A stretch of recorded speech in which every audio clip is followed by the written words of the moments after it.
operational performance. The company has announced it's entering a consultation process to discuss restructuring its manufacturing operations. It's planning to move from a 3-shift to a 2-shift model. The company's Executive Director, Human Resources and Corporate Affairs, A.B. Grootes.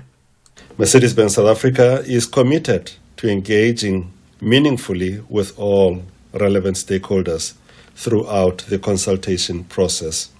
We are sympathetic to the plight of all employees who are potentially affected by this process and the resultant transition. It is our wish to embark on this process responsibly, transparently, with integrity and empathy, whilst ensuring labour stability at our manufacturing operations.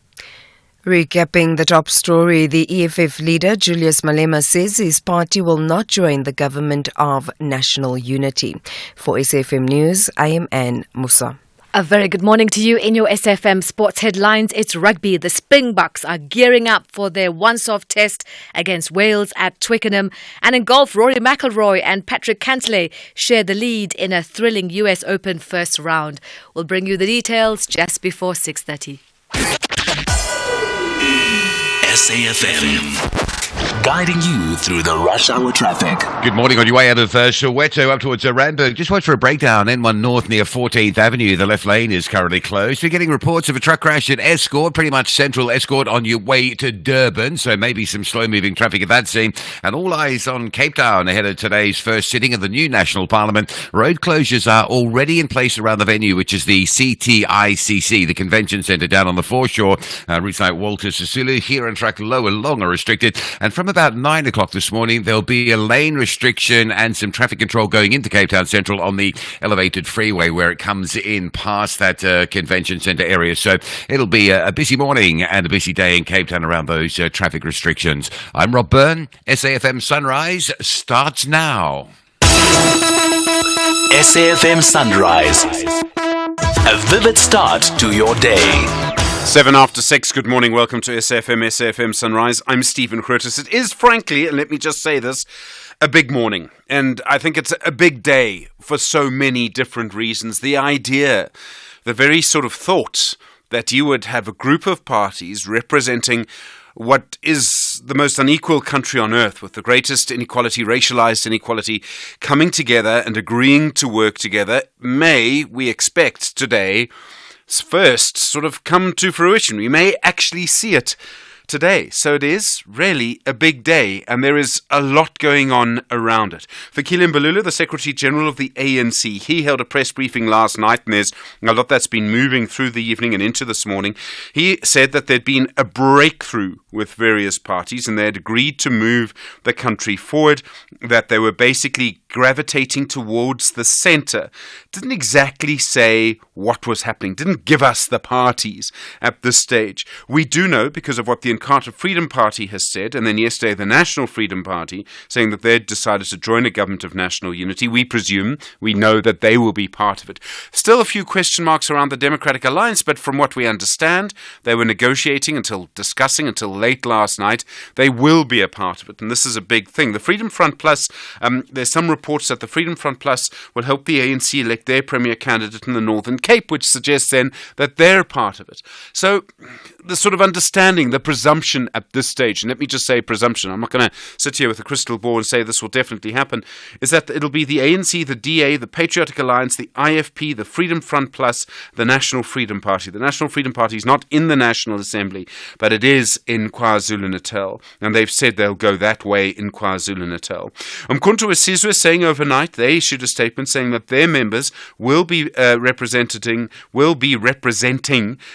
their party in provincial legislatures. Now that means that they will be in KwaZulu-Natal. With the EFF, they have 39 MPs. The IFP, the ANC, the DA together with the NFP have 41. Without the NFP, they have 40. So things could go right down to the wire there.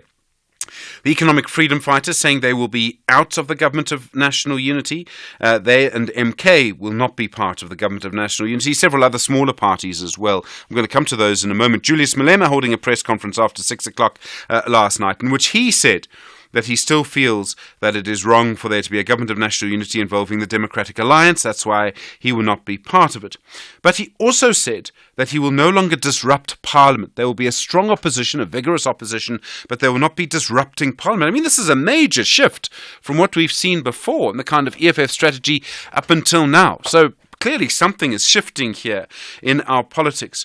But basically he said that he has a good relationship with MK, but they will not be disruptive in Parliament. And I think this is a really important moment if this is the case. At the same time, though, and this is where things get a little bit confusing. There was, as I understand it, a letter sent by the EFF, El Jamaat, the UDM, the United African Transformation Movement, the ATM, and the PAC. And they say, this was dated yesterday, these parties, they call themselves the Progressive Caucus. They have sent this to Fikile Mbalula saying they still want to be part of the Government of National Unity.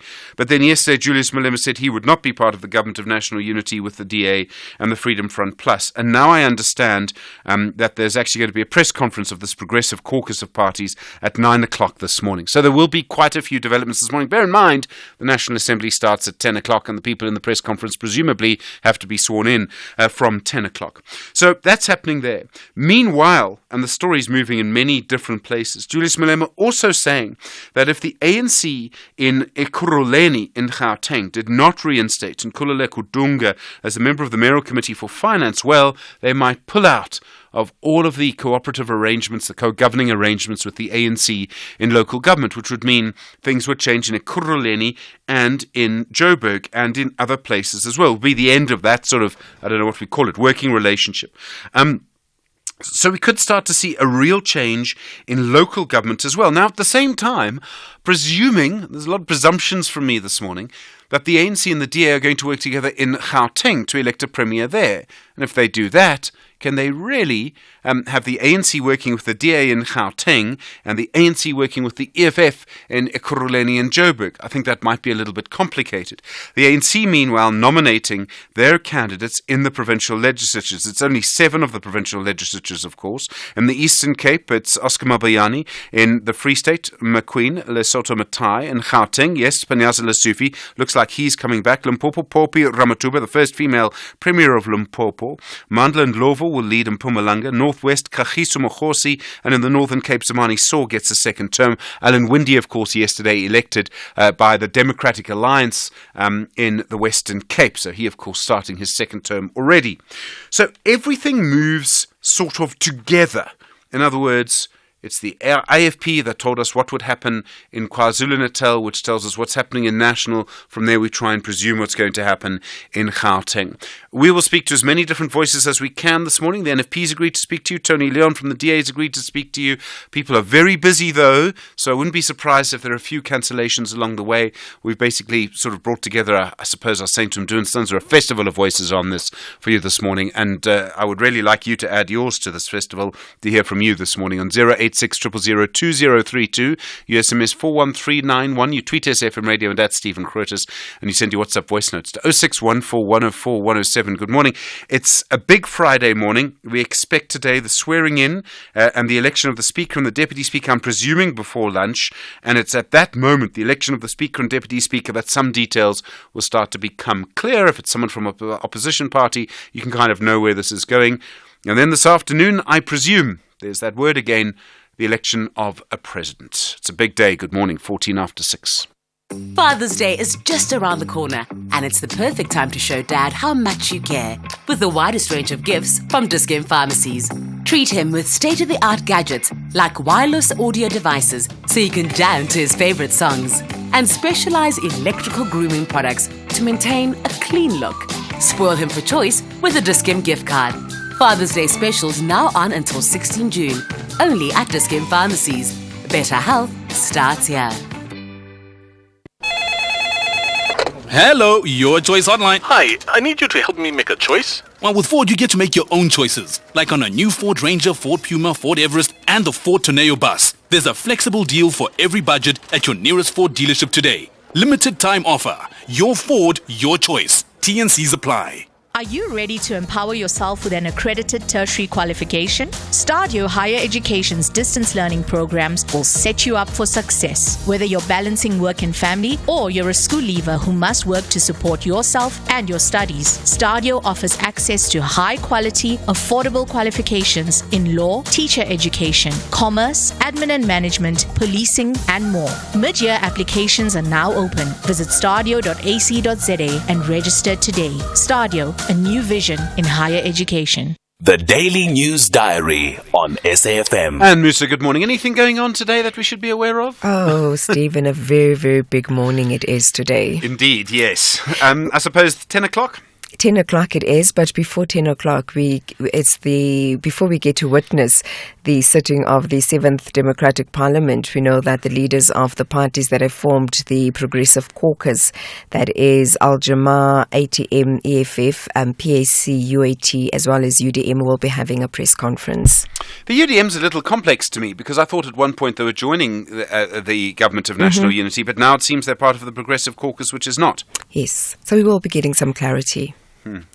Well, yesterday, the ANC Secretary General, Fikile Mbalula, reaffirmed the party's commitment to forming a government of national unity. And today, the first sitting of the National Assembly, and it follows the outcome of the May 2024 elections. It also coincides with the first sittings of the 8 provincial legislatures across the country. We know that expelled Umkhonto weSizwe founder Jabulani Khumalo will not be sworn in as an MK party member of Parliament, because yesterday he lost his last-minute bid to be sworn in as a member of the National Assembly, and the Western Cape High Court dismissed his urgent court application and struck it off the roll with costs. And then my understanding is MK releasing a statement last night. Their members will be in the provincial legislature. Yeah. I am not aware of what's going to happen in the National Assembly, but they have every right to be there if they come. That's my understanding at the moment. And what's also happening in Durban, the ANC will be applying for leave to appeal the trademark judgment over the battle of the Umkhonto weSizwe name and logo. That's taking place in the KZN High Court. Sure, okay. But late. Anyway. In other stories, the Manzini Magistrates Court in the Kingdom of Eswatini is expected to continue with the extradition application. That's of the Ndimande siblings, Siyabonga and Malusi Ndimande. The brothers are wanted in the country for the murder of rapper Keenan, aka Forbes, and his friend Tebelo Tibbs Mutswane, and they're also accused of killing 2 other men in KwaZulu-Natal last year. And lastly, the Free State High Court in Bloemfontein is set for the pre-trial hearing of the multi-million rand asbestos roof removal case, and the former Free State Premier Ace Magashule is among the accused, and the matter is in relation to that 255 million rand tender that was meant for the removal of asbestos roofs across the province. And Musa, thank you very much indeed. We'll be listening on the radio. Busy day, 18 minutes after 6. First in the morning, SAFM Sunrise with Stephen Grootes. Let's look at your weather around the country this morning. Tshwane fine, 7 and 22. Johannesburg fine, 4 and 21. Vereeniging fine, 3 and 20. Bombela morning fog patches, otherwise fine, 11 and 22. Polokwane morning frost, otherwise fine, 5 and 21. Mahakeng fine, 4 and 23. Vryburg fine, 4 and 22. Mangung fine, 0 and 20. Kimberley fine, 2 and 22. Uppington fine, 7 and 22. Cape Town morning fog patches, becoming partly cloudy, a light and variable wind, 11 and 17. George fine, becoming partly cloudy from the afternoon, a light and variable wind, 11 and 23. Gqeberha fine, becoming partly cloudy in the evening, a light to moderate northerly wind, 9 and 24. East London fine, a light to moderate northeasterly, 12 and 24. eThekwini fine, a light and variable wind in the morning, 10 and 24. Richards Bay fine, a light and variable wind, 15 and 24. And Pietermaritzburg fine, 10 and 23. Municipal services play a vital role in keeping our city safe, clean, and functional. By paying for municipal services like your water bill, you're investing in the future of the city of Johannesburg's water supply. Paying for your services is not just a transaction, but a commitment to the sustainability of your community. Let's continue to pave the way for a brighter tomorrow, one payment at a time. Brought to you by Johannesburg Water, a water utility that cares. Now you can get private banking levels of service from Auto & General. They've just launched their private advisory service, and if you have more than a car to insure and your combined cover is valued at more than 1 million rand, you qualify. To celebrate, they're giving you the chance to win in the Auto and General Combine and Qualify competition. Visit safm.co.za, complete the entry form, and we could be calling you live on air. You'll be presented with various scenarios of insurable items. If you combine the correct two that meet the qualifying criteria for a private advisor, you'll win 5,000 Rand. Plus, if you get an obligation-free insurance quote from Auto and General, you'll get an extra 1,000 Rand. Visit safm.co.za and enter now. Auto and General is a licensed non-life insurer and FSP. T's and C's online. Worldview Update, bringing you closer to international news. 20 minutes after 6, good morning. In Italy, leaders of the G7 countries are meeting amid questions about whether they will continue to fund and support Ukraine in its war with Russia. The Ukrainian President Volodymyr Zelensky has said he expects the G7 meeting to make important decisions on Ukraine, but leaders like the US President Joe Biden, the British Prime Minister Rishi Sunak, may soon be out of power, which could mean making decisions becomes very difficult. Professor Siphamandla Zondi is director at the Institute for Pan-African Thought and Conversation at the University of Johannesburg. Professor Zondi, good morning. Good morning, Stephen, and good morning to the listeners. Obviously, there's a lot for the G7 to discuss, but I presume for many countries, the main issue is still Russia's war in Ukraine. Can they really make decisions if you look at the domestic political situation around people like Sunak and Biden? Oh yes, they really feel the need to stay the course, for they promised Zelensky long time ago that they will support Ukraine all the way. However long it takes was the phrase that they use, and therefore while there are a number of issues that are on the table, including ways to fight climate change, ways to regulate artificial intelligence, immigration, especially from Africa, the issue of Ukraine stays at the top. So they have to send some signal regarding the security of Ukraine and its reconstruction. And of course, that's exactly what they've done now with this 50 billion loan that should come from the United States, backed up by the interest earned from the assets from Russia that remain seized since the Russian invasion of Ukraine. I mean, the other big issue, I think, for much of the world is the situation in Gaza. And the G7 nations say they support the Biden plan to end the fighting between Israel and Hamas. But I can't at this stage see any of these countries putting more pressure on Israel to stop its offensive in Gaza. And the G7 can talk about Gaza all at once. In the end, it's really only the United States that could stop Israel if the United States was prepared to. Yes, on Israel or Gaza, the G7 take the cue from the United States. So whatever the United States position is, they have to follow it. The United States position right now is to push a temporary ceasefire to allow for some humanitarian relief to come in, and that is exactly what Canada, Britain, France, Germany, Italy, and Japan are now deciding. No pressure, no major change, but simply echoing the U.S. position. So the U.S. really sets the tone on this particular matter. I would imagine it's still going to be discussed. I mean, people are still incredibly upset at what's happening, and yet still no one, Professor Zondi, I mean, you know this, no one does anything to stop it. So I imagine in some ways, for some people, it will be quite an important issue. Sorry, I missed that. So the point is that people in the G7 will take their lead only from the United States, even though I would like to think that some of the countries are beginning to sort of change their positions on Israel. And we see this with some countries in Europe beginning to change their position. But still, they'll wait for the US to act. Oh yes. Countries like France, France in particular, and Italy have tightened up a little bit against Israel in their individual foreign policy. But it's a consensus position of 7 countries, where the United States has a significant power and has been indeed seized with the issue directly and has been on the ground, and they tend to defer to its position that it prepares before any of the G7 summits. They're very constrained by the need to keep consensus there, and long-term consensus is that the United States lead on that issue.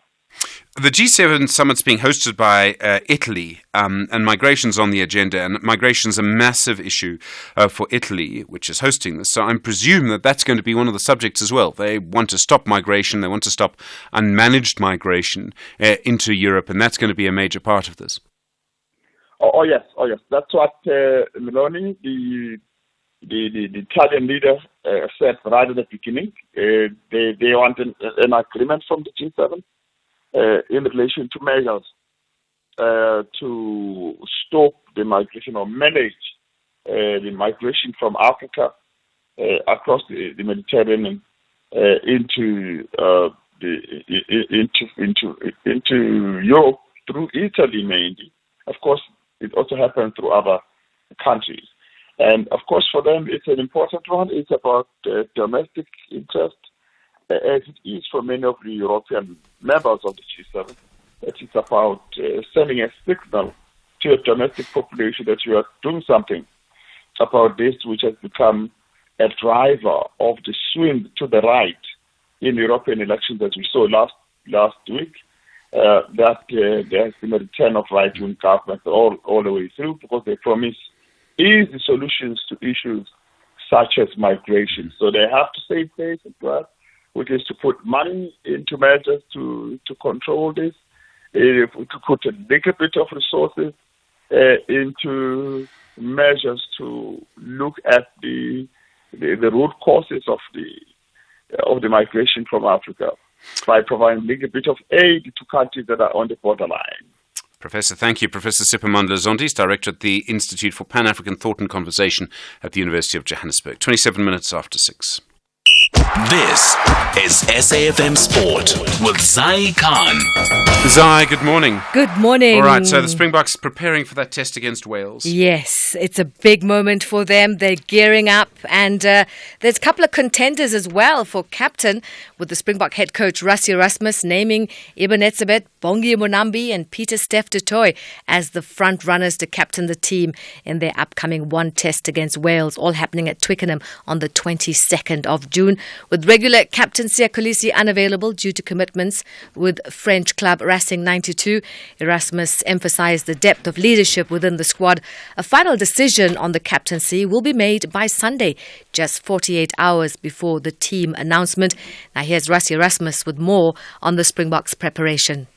We want to manage some guys getting back from injury, and then we also want to try and get some youngsters through. So it is a bit of a balancing act, but I think putting them in cotton will they won't be then match fitness and almost battle ready for Ireland, and Wales is certainly no pushover as we've always experienced. Let's go to cricket action. A veteran all-rounder Shakib Al Hasan hit a half-century as Bangladesh defeated Netherlands by 25 runs to edge closer to the second round of the T20 World Cup. Shakib, the 37-year-old former captain, recorded his 13th 50 in the format as Bangladesh made 159 for 5 in their 20 overs. In reply, Netherlands made 134 for 8 of their 20 overs. The win books the Tigers to 4 points from 3 games and ideally placed to join already qualified South Africa in making out of Group D and into the Super 8's second stage. Soccer news, SABC Sport has established that SuperSport United youngster Chandra Campbell is closing in on a potential move abroad, with Belgian outfit Club Brugge, the most recent European outfit, to inquire about the winger's availability. Campbell was promoted to the senior team by coach Gavin Hunt at the beginning of the previous campaign, following the sale of attackers Tapelo Maseko as well as Patrick Maswangani to Mamelodi Sundowns and Orlando Pirates respectively. In the meantime, the Confederation of African Football has announced that Johannesburg will host the 2025 Africa Cup of Nations qualifying draw on the 4th of July.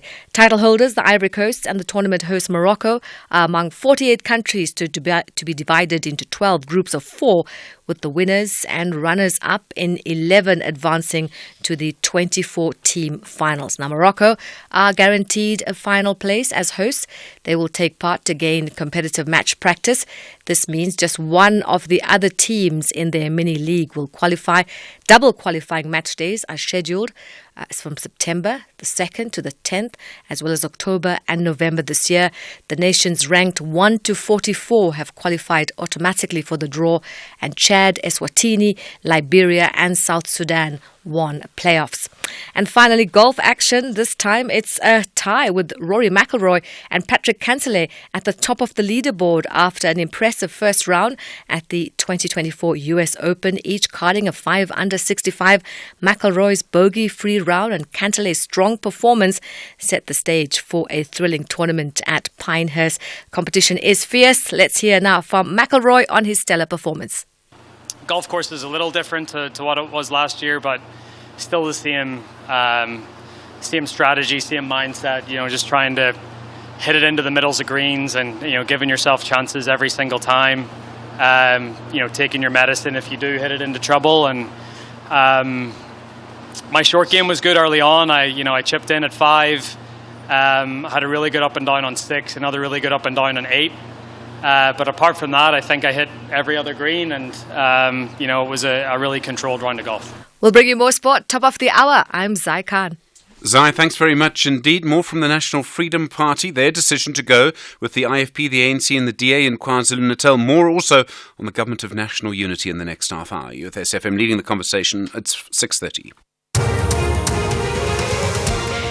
Good morning. In the headlines, the ANC remains mum on the outcome of its discussions with various political parties with regards to a government of national unity.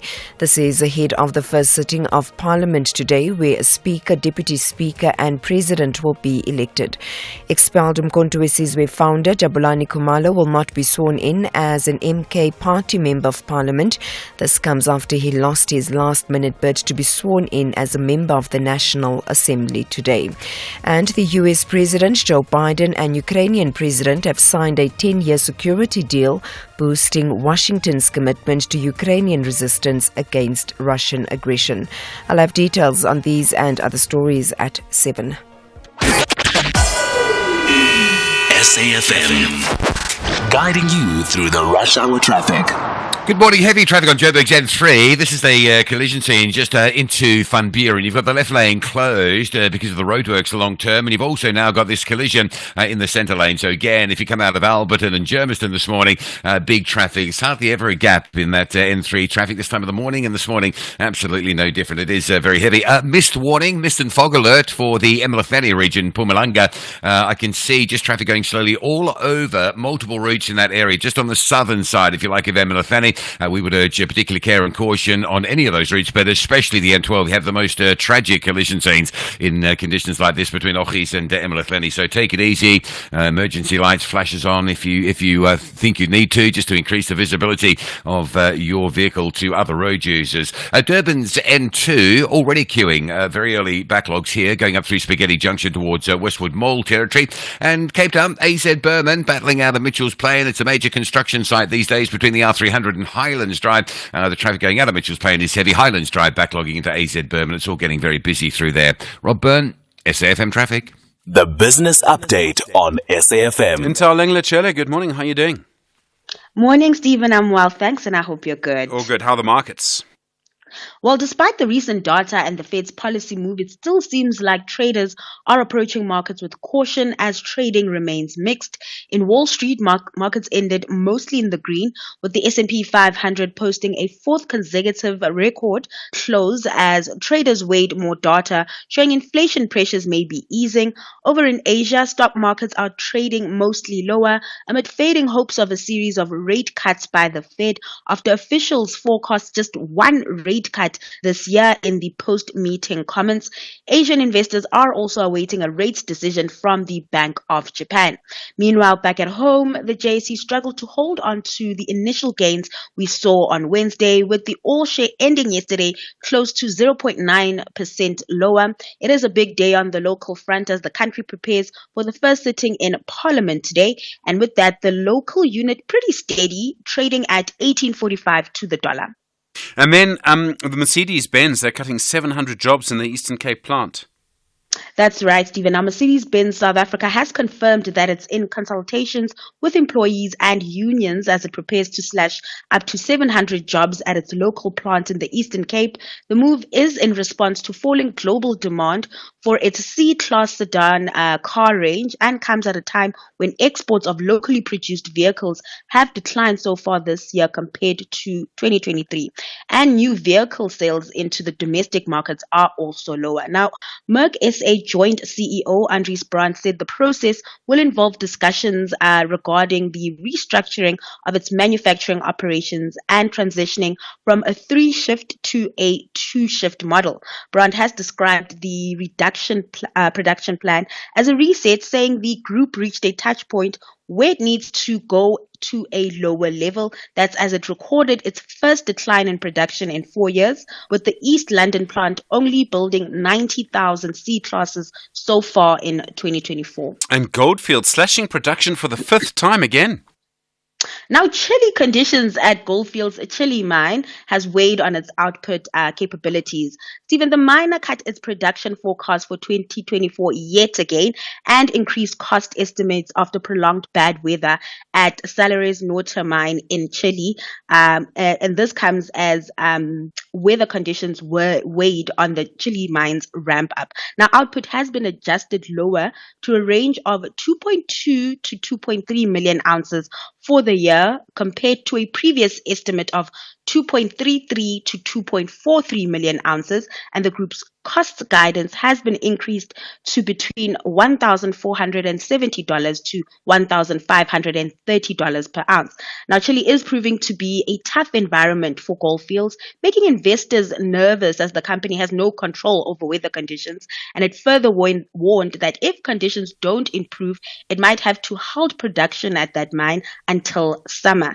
Now, markets really punished the miner for this update, with its shares closing 11% in the red in yesterday's close. Sure. Intel Linglet Chelip, thanks so much. Back, of course, in an hour. More business news through the day here on SAFM. Stephen Grootes on SAFM. There's sponsoring a news feature, then there's helping your clients make the news. Search Standard Bank Business and Commercial Banking to see how far they can take your business. Africa Update on SAFM Sunrise, a continental overview of current African affairs. Ras Advocate Sipho Mantula, good morning. Right, we've just lost Sipho there. We'll have him back in a sec. And just continue with your Africa update for you this morning, just to continue hearing from him and find out what's happening today. And he's got a lot, of course, on Darfur. He's got the most interesting possible archive imaginable as well. Sipho Mantula, good morning. Refreshing morning, Stephen, and Jumbo Africa to the listeners. The United Nations Security Council demanding a halt to the siege of Al Fashir in North Darfur. Stephen, this is a draft resolution that came from Britain yesterday calling for the withdrawal of all fighters who are threatening the safety and the security of civilians in Al Fashir. We are talking of 1.8 million people in the North Darfur region who are affected by the conflict between the Sudanese army and the Rapid Support Force. Now, they are calling for this withdrawal of all forces, Stephen. This resolution was voted in by 14 member states, with Russia abstaining, and the US leading this resolution as well as Britain. So Sudan is still having a crisis, Stephen, with this resolution, but the fight is still going on. And then in Rwanda, they've said that a statistics official will now be the new finance minister. Stephen, what is happening in Rwanda cabinet reshuffle is also surprising as Rwanda decides next month on the 15th of July. But yesterday, the Prime Minister, Ngirente, saying that there's a cabinet reshuffle of the new finance minister as well as the Minister of Foreign Affairs, who was the ambassador to Netherlands, Oliver Ndugerihe, being the new minister. But as we know, Stephen, this cabinet reshuffle is also to strengthen the government of Kagame come July 15 next month. And the Somali cabinet, they're looking at the exit of African Union troops by December. Artemis is moving out, Stephen, of Somalia. They are saying they want to have a full responsibility for public security by end of the year in December this year, that the military briefed the cabinet yesterday that they are ready now to start to manage their own affairs. They want the AU transition mission in Somalia to phase out, as Somalia is still trying to find its way to proper governance and democratization. And then Zimbabwe, the president there, Emmerson Mnangagwa, he's saying they won't accept conditional aid from countries that want to denigrate the country's values. Stephen, Mnangagwa was talking to the ZANU-PF Politburo yesterday at Harare, the headquarters, at the 376th ordinary session. Mnangagwa was briefing them, Stephen, also as we know Zimbabwe is taking over the chairperson of the Troika of SADC come August 2024. He went on to give a briefing also about the Africa-Korea summit and also the St.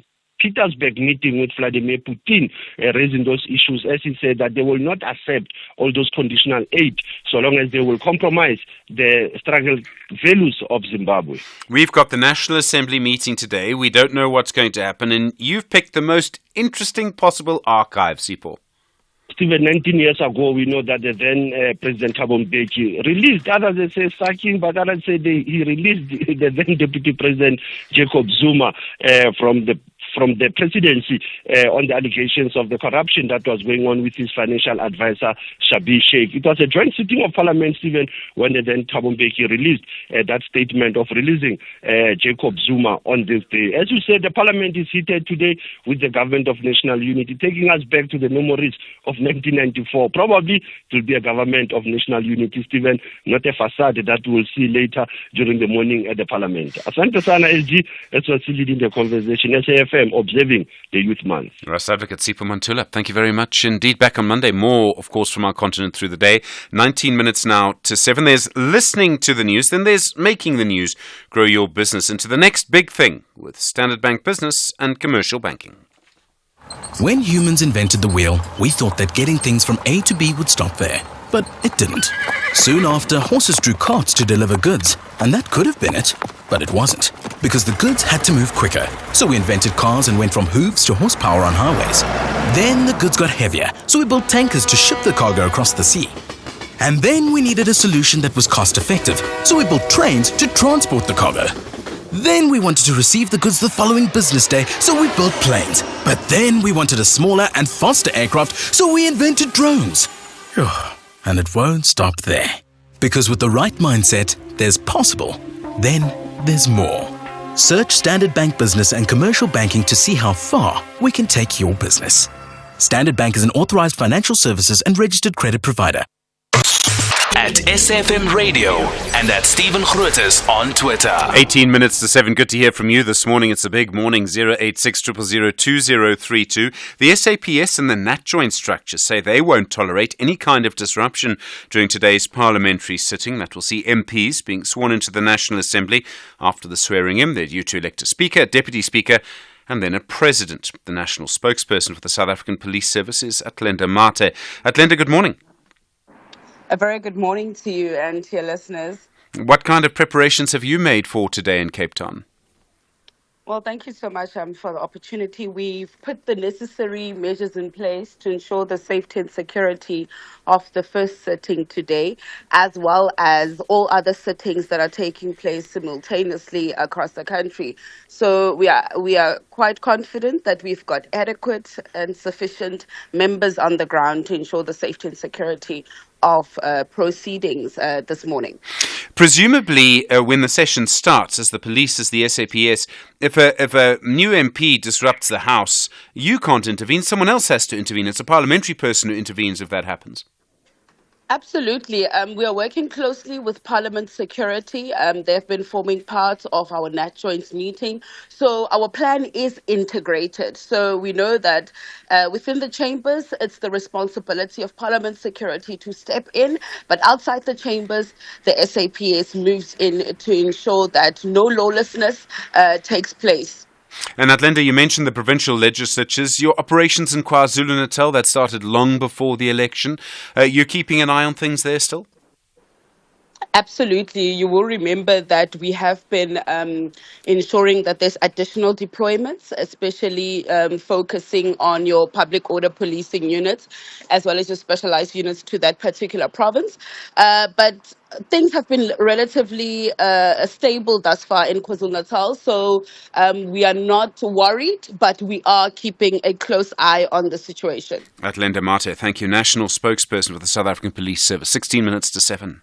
Mama Kitty, I heard Rand Water talking on the radio about how dangerous it is for people to encroach on their pipeline servitude. Yes, those high-pressure Rand Water pipelines are under the ground distributing megaliters of water. When people build on top of the pipeline, Rand Water is unable to conduct maintenance on the pipeline, which has a negative impact on water provision. Pipelines can burst without warning. People could get seriously injured or worse. Yes, people can die from a bursting pipe. That is why people need to understand that Rand Water servitude is where a Rand Water pipeline is located. If we build our houses or businesses on a Rand Water servitude, then we are encroaching on that servitude. They say if communities want to know whether they've encroached over servitudes, they should look for the Rand Water beacons. The beacons indicate the presence of Rand Water pipelines under the ground. They're rectangular, made of concrete, are painted either white or blue, and have the Rand Water logo on them. Let's take a walk around our area to see if there are any Rand Water beacons so that we can also tell the neighbors. Rand Water, celebrating 120 years of existence and still finding new ways to provide clean, portable bulk water.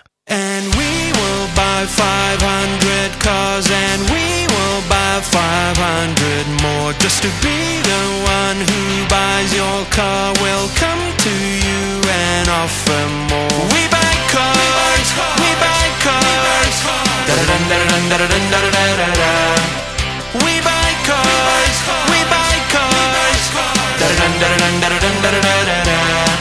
We Buy Cars, the easiest way to sell your car by far. Am I left or right-brained? I'm leaning right, right? However, I do have some left-brain tendencies. Perhaps I'm left-brained with right-brain tendencies. Am I overthinking this? I don't want to be caught underthinking it. Or maybe I'm overthinking about underthinking the overthinking. Which am I? At RMB, the simple answer is both. When you need a thoughtful solution for financial complexity that doesn't make you choose, there are only 3 letters you need to know. RMB, a division of First Rand Bank Limited, an authorized FSP and registered credit provider. Stephen Grootes on SAFM. 14 minutes to 7. Good morning. Well, finally, the National Freedom Party confirming in public it will vote for a candidate nominated by the IFP, the ANC and the DA in the KwaZulu-Natal legislature when they meet there this morning. With the NFP's single seat in the provincial legislature, a candidate nominated by this group would get 41 votes. A candidate nominated by MK and the EFF would have 39 votes. MK have confirmed their members will attend the provincial legislature sittings, so they should be in Pietermaritzburg this morning. Ivan Barnes is the president of the National Freedom Party. Ivan, good morning. Thanks for your time. Good morning, Stephen. Good morning to your listeners. You've been meeting with people all week. You also met with the former President Jacob Zuma. Why have you decided to go with the IFP, the ANC and the DA? We looked at our proposal as the NFP, and we could not move forward if we had an agreement with the EFF and the MK party, which automatically gave us 40 seats. Then we had to think what's best for the people of KwaZulu-Natal, and what the NFP people wanted is that we want a government that's going to deliver. And the people, Stephen, has spoken in one voice that they want a government of many parties, not a single party that was going to govern. So we went to that option that takes government forward, and we agreed in principle how we're going to move forward. Now it's up to the people of KwaZulu-Natal to really give us a chance of government of provincial unity to lead them to a better place. Okay. Are you expecting your member to be the premier? Would you vote for the IFP's candidate? I presume that would be Tommy Ntuli. We agreed in our meeting that the party that's got the most votes in this group should take the premiership. So the premier will come from the IFP, the speaker will come from the ANC, and the deputy speaker will come from the Democratic Alliance. And that's an agreement. So today, when we meet, we'll now hear from these 3 parties who are their candidates, and we will put our support to make sure that what we agreed upon yesterday does take place. And you might find yourself as a mayor in KwaZulu-Natal soon? No, I'm not sure about that for now, because we agreed that the issue of local government would be discussed after the inauguration of the president and the premiers. Then these four parties will come and sit and talk about local government in its entirety, because in KwaZulu-Natal we have over 21 hung municipalities. With these four parties together, now we have to discuss how can we jointly lead now local government. Okay. You mentioned to us before, I think, if I remember correctly, earlier this week, that you would like a role in national government. You don't have a member of parliament in the National Assembly. Is that still on the card, something in national government?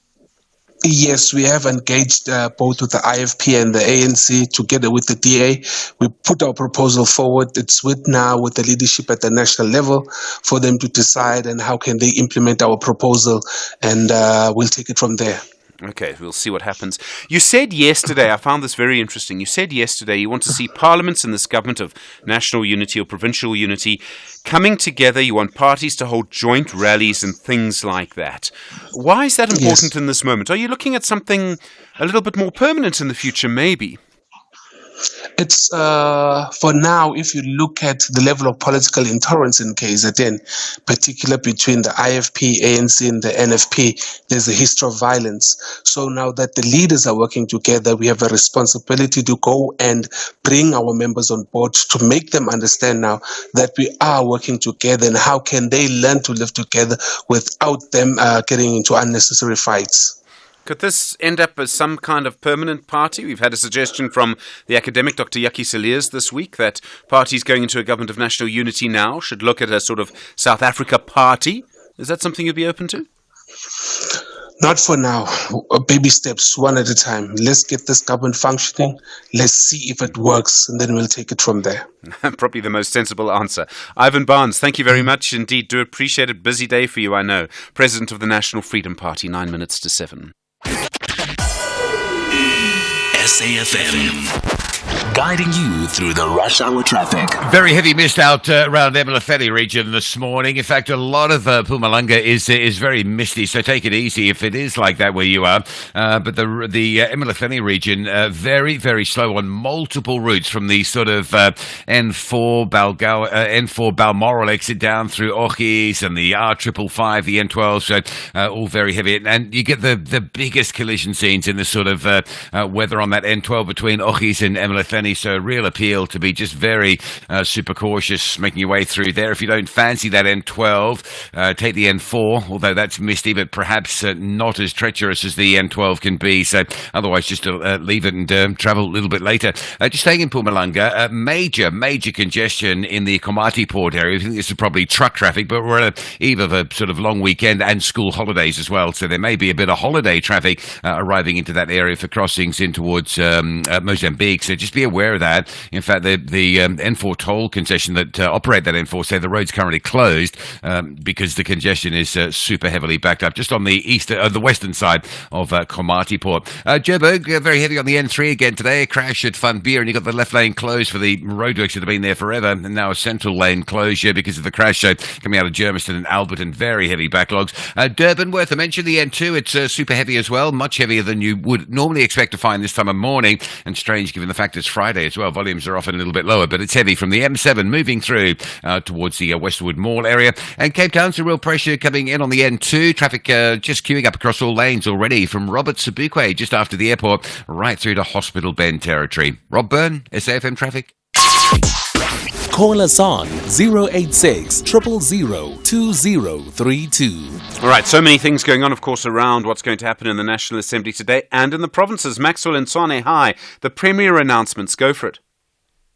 Good morning, Stevens. I heard that the who's who in the media is in Cape Town. Hopefully you are in Cape Town as well. I'm not, no. I'm obviously not part of that. I'm not a who's who, Maxwell. I'm just Stephen. Yeah.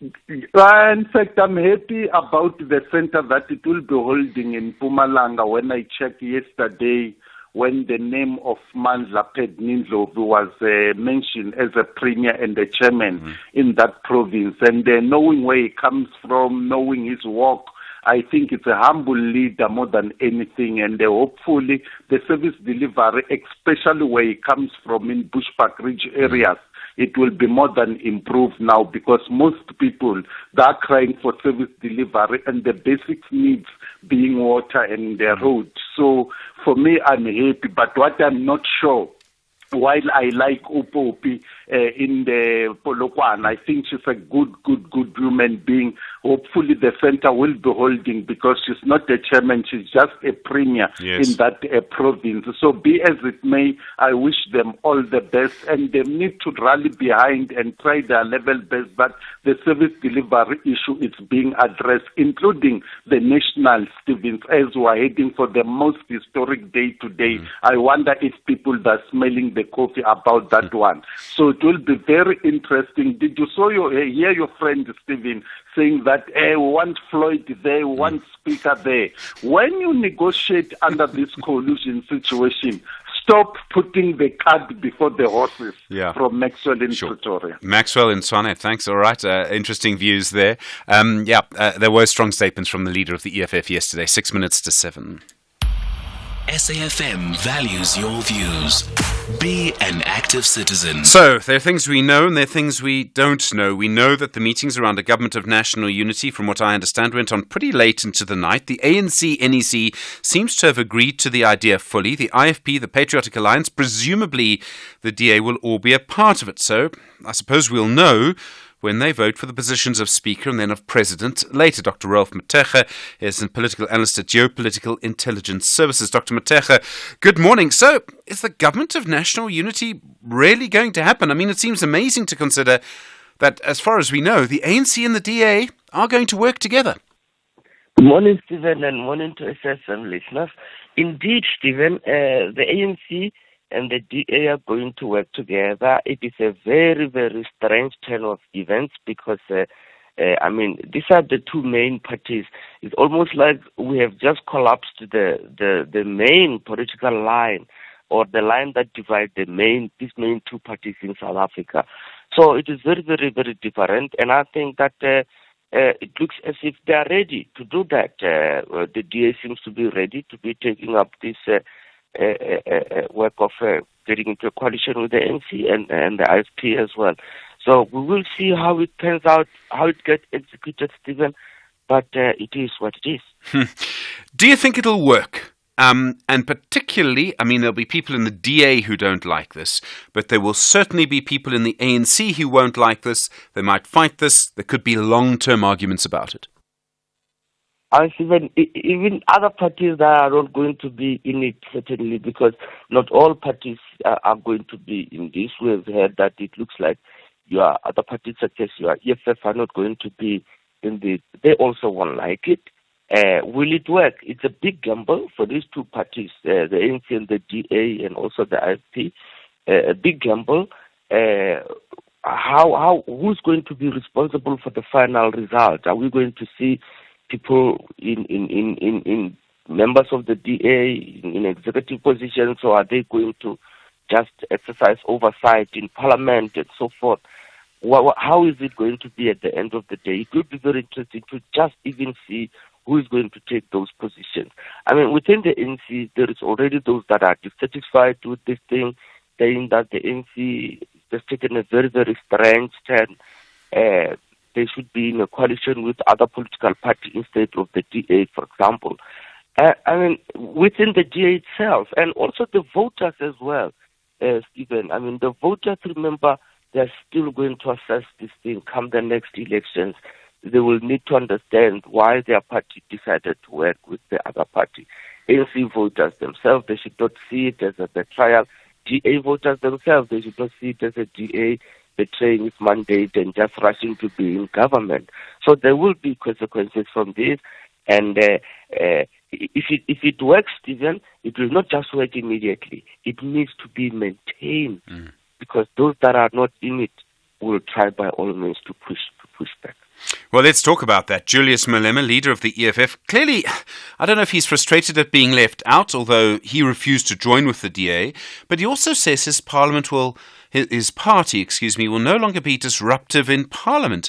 In a way, the EFF is sort of synonymous. It's made its name by being disruptive in Parliament. How do you read that? Is it a major change in strategy? probably, Stephen, they realize that there is diminishing return when it comes to disruptions, that no matter how disruptive they can be, they are staying where they are. The voters have spoken, and there need to be a change in strategy.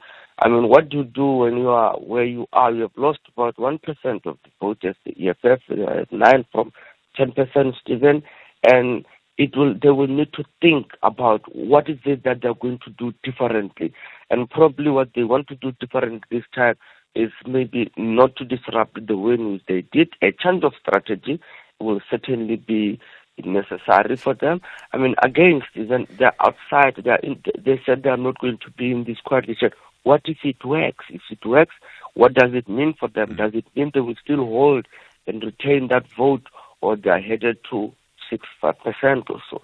So risk all over out of this.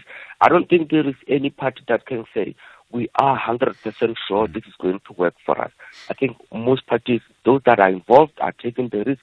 Even those that are outside, Stephen, that do not want to be sitting around the table on this, they are also taking a risk as well. Dr. Ralph Mateja, thank you very much indeed. Really do appreciate the time from Geopolitical Intelligence Services. In a moment, we'll hear from the senior political reporter, Samkela Maseko, about how the NEC is feeling about this.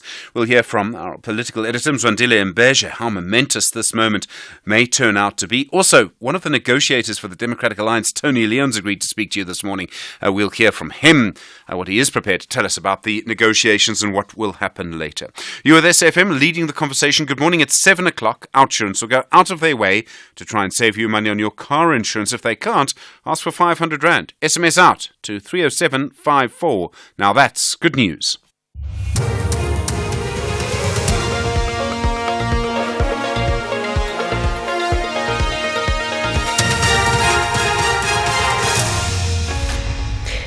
In our top stories, ANC mum on outcome of discussions with various political parties, and Biden and Zelensky sign new support for Ukraine. Good morning. The ANC remains mum on the outcome of its discussions with various political parties with regards to a government of national unity. This is ahead of the first sitting of Parliament today, where a Speaker, Deputy Speaker and President will be elected. The ANC held a special NEC meeting yesterday, after which it briefed the media on the latest developments. The ANC Secretary General Fikile Mbalula.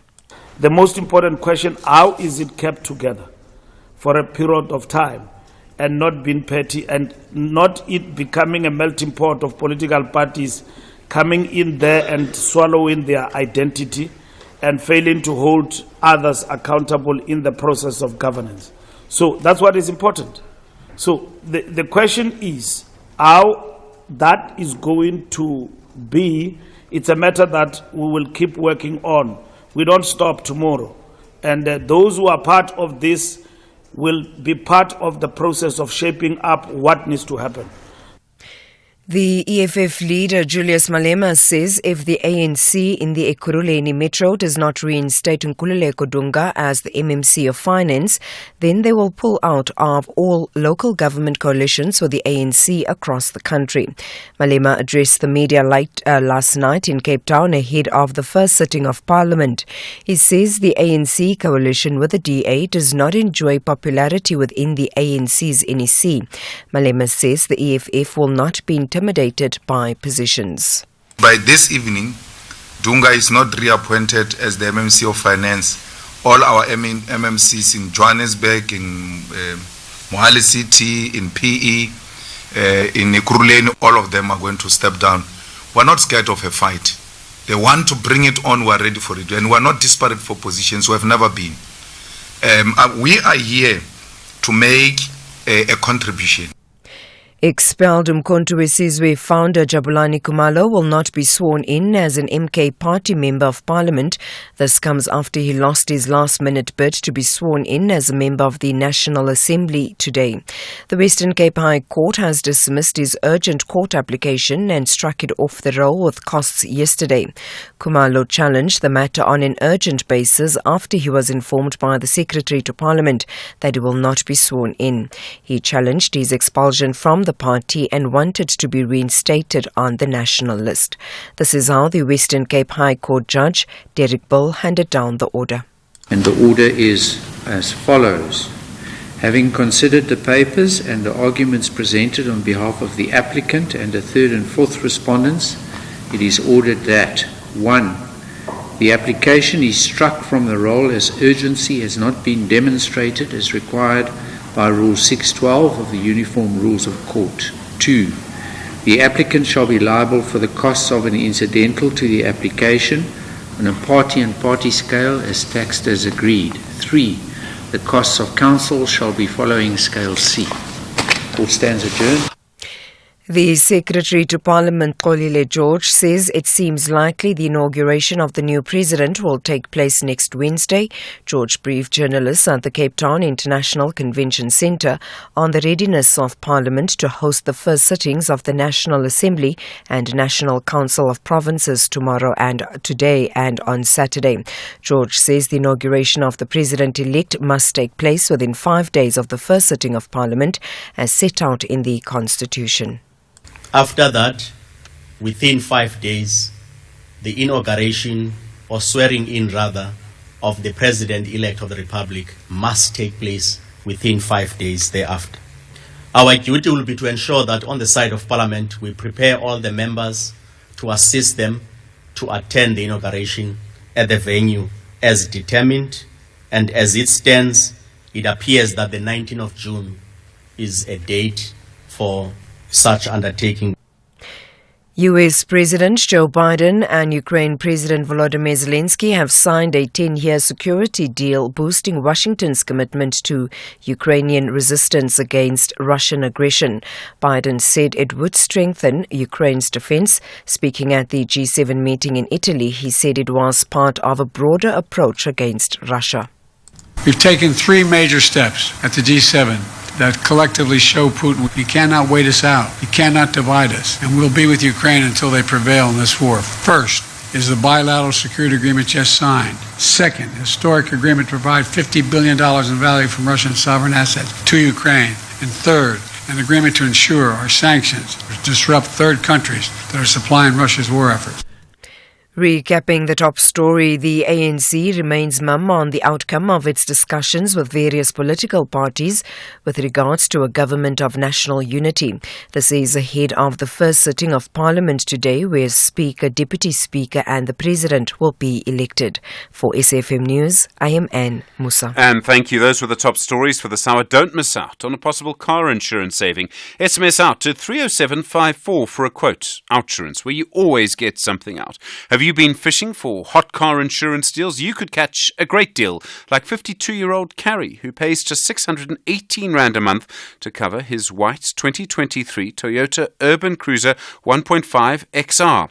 Now that's how you hook more for less with Outsurance. SMS out to 30754 for an Outsurance quote. That's out to 30754. Licensed insurer and FSP. T's and C's online. A very good morning to you. In your SFM sports headlines, it's rugby. The Bulls are strategizing for a tough battle against Leinster. And in tennis, Wimbledon announces a significant increase in prize money for the upcoming tournament. All this and more just before 7:30. SAFM, guiding you through the rush hour traffic. Good morning. Very heavy traffic disruption for those who might be wanting to get away in towards Mozambique for the school holidays and the long weekend. There's an enormous amount of truck and vehicular congestion just on the western side of Komatipoort, the N4 toll concession, saying the road is currently closed. So it sounds like nothing getting through out that way. Prepare for a heavy day. Very misty around Ebolafeni. Please take it easy in that part of Mpumalanga. That mist in places is quite thick and heavy and quite dangerous as well. Joburg's N3 under pressure still. A crash before Van Buren. Traffic out of Alberton, Germiston, staying heavily backed up. In Durban, we're off to a very heavy start on the N2 North, worse than normal as you come up from the cement factory through Spaghetti Junction and up towards the Westwood Mall. At the same time, there's also been a crash on the N3 inbound just before Spaghetti Junction. So big queues coming through from Pavilion Mall. Rob Byrne, SAFM Traffic. SAFM Sunrise. A vivid start to your day. 8 after 7, good morning. You're with SFM Sunrise. I'm Stephen Grootes. All right, a lot going on this morning ahead of the National Assembly sitting at 10 o'clock this morning, and then the sittings in 8 of the provincial legislatures, I think all for the same time, by the way. So whether it's Umsunduzi Pietermaritzburg for KwaZulu-Natal, whether it's Polokwane for Limpopo, Kimberley for the Northern Cape, all at the same time. So there is a lot going on this morning, trying to get as much clarity for you as to what will happen. We'll hear what's been going on in the ANC. We'll hear from Tony Leon in a few moments. And then don't forget, by the way, from 8:30, your moment, your story of the week. I think I can guess what it will be, but your story of the week. How are you feeling about things? You know the number, 086 000 2032. You can speak to Mdu and Stanza and book your spot now for that. 9 after 7. At SFM Radio and at Stephen Grootes on Twitter. So many developments overnight ahead of this morning's first sitting of the National Assembly and then the election of a president, presumably later today. The ANC Secretary-General Fikile Mbalula said last night the ANC's National Executive Committee has agreed to a government of national unity with what he says are the majority of the parties in Parliament. We do not have full details on how this is going to work, and we don't know yet if there have been agreements about positions. But we do know that the IFP and the NFP have said they will be part of a government of national unity. We understand the Patriotic Alliance and the DA have also agreed to join. We'll hear from the DA in a few moments. In the Northern Cape, reported the Freedom Front Plus has agreed to support an ANC candidate for Premier. That presumably means they're also joining this agreement. Samkele Maseko is senior political reporter here at the SABC. Samkele, good morning. A very good morning to you, Stephen, and to the listeners. How is the ANC-NEC feeling about this? Is the top structure of the ANC comfortable with what's happening? The top structure of the ANC is very comfortable with what's happening, despite there being some whom have some reservations, particularly with the ANC allegedly having to go into bed with the Democratic Alliance. There are those who must be pushing for the ANCs to still have engagements with parties such as the MK Party, which has previously shunned and blue-ticked the African National Congress and not wanting to engage with them. Hence, they made a U-turn where they had announced that they would not be attending any of the provincial legislature sittings across the 9 provinces and would not be attending the National Assembly. But after the Constitutional Court dismissed their urgent application to try and halt the first sitting of the National Assembly, they have now decided to attend all provincial legislatures. You did see former President Jacob Zuma, who now leads the MK Party, trying to lure Ivan Bonds, who is the president of the NFP, towards the compact of the MK Party and the Economic Freedom Fighters, which will ultimately see a tie in the provincial legislature in KwaZulu-Natal of 40-40 votes for voting of the Speaker, the Deputy Speaker, and ultimately the Premier of the province. Do we know at this stage if the MK MPs could still turn up in the National Assembly? They have every right to be there. They've said they wouldn't. They say they will be in the provincial legislatures. Is it clear what will happen in the National Assembly? They will go to the National Assembly, Stephen, because the Secretary-General of the party, Sihle Ngubane, has ultimately stepped down in order to take up a position as a member of the National Assembly. That has seen Arthur Zwane, who is a former ANC PEC member in KwaZulu-Natal, a former regional chairperson of the ANC's Amalahleni region, now called Mbuso Kubeka, who now is the Secretary-General of the MK Party, with Sihle Ngubane going to Parliament.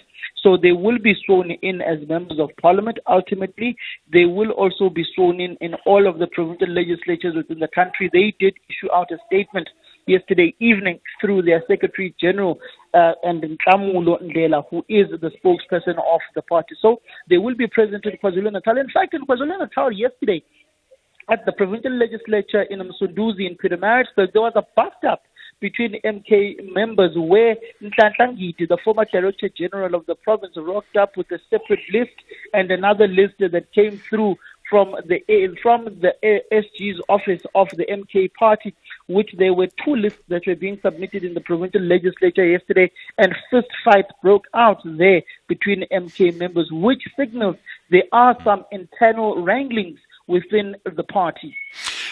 Back to the Government of National Unity, has there been any indication of whether positions have been agreed to? I mean, could we find someone from the DA in the position of Speaker, for example? Do we know at this stage?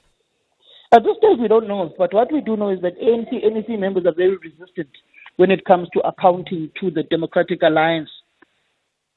particularly within Parliament, where the DA takes portfolio committee chairpersons and the DA takes speaker positions. If it does take a speaker position, for instance, that would ultimately mean John Steenhuisen becomes the Speaker of the National Assembly, and that would affect him negatively, and that would ultimately mean he can't be the caucus leader or the official opposition leader within the National Assembly, as he would be the Speaker, which would create two centers of power for the DA and ultimately create a contestation for him at the DA's Federal Congress that may be upcoming. So ultimately, he may not choose to be Speaker of the National Assembly. Hence, you may find the DA pushing the likes of Sivuyo Kgarube to be the Speaker. You may find the ANC pushing Phemima Chodina, or even pushing Doris Tlakude or Togo Didiza, the current Minister of Agriculture and Rural Development within the country. So it's a myriad of issues, and you've also seen the Economic Freedom Fighters pushing Veronica Mente,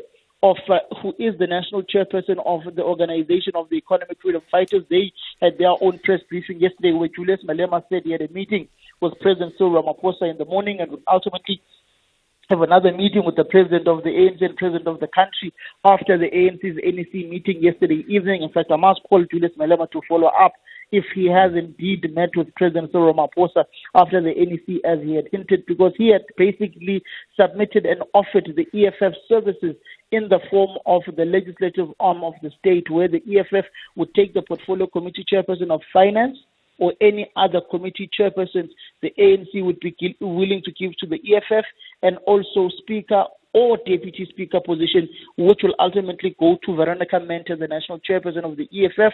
What we do know is that the Secretary General of the ANC, responding to questions after the NEC meeting, did say that the EFF is being disingenuous in their negotiations because they are negotiating through the microphone and not coming to closed-door meetings to negotiate with the ANC. Basically, they are saying, just like the Patriotic Alliance, they are hunting with salt in hand.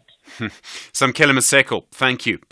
Senior political reporter for SABC News here at the SABC. Really appreciate it. You with SAFM. Just gone 7:15. Well, we understand that there were meetings overnight still around the final form of a government of national unity. We know some of the parties that have confirmed they'll be a part of it. Still many important aspects to confirm, particularly the Democratic Alliance, as far as I know, hasn't actually said formally, publicly, it will join the government of national unity, definitely for sure. Tony Leon's a former leader of the DA. He's also a member of the coalition negotiating team for the party. Tony, good morning. Hello, Stephen. Good morning. Will the DA definitely join the government of national unity with the ANC?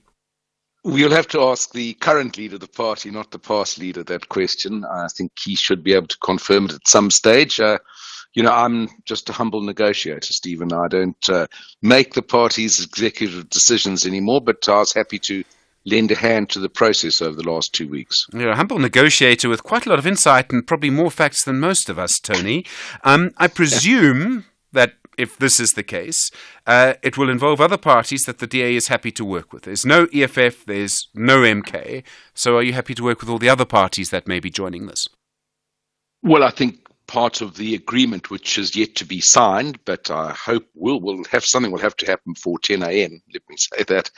I think we'll make a provision for a way that you don't land up with a combination of utterly incompatible people and organizations. And look, in that regard, it was in the public domain, so I can repeat it.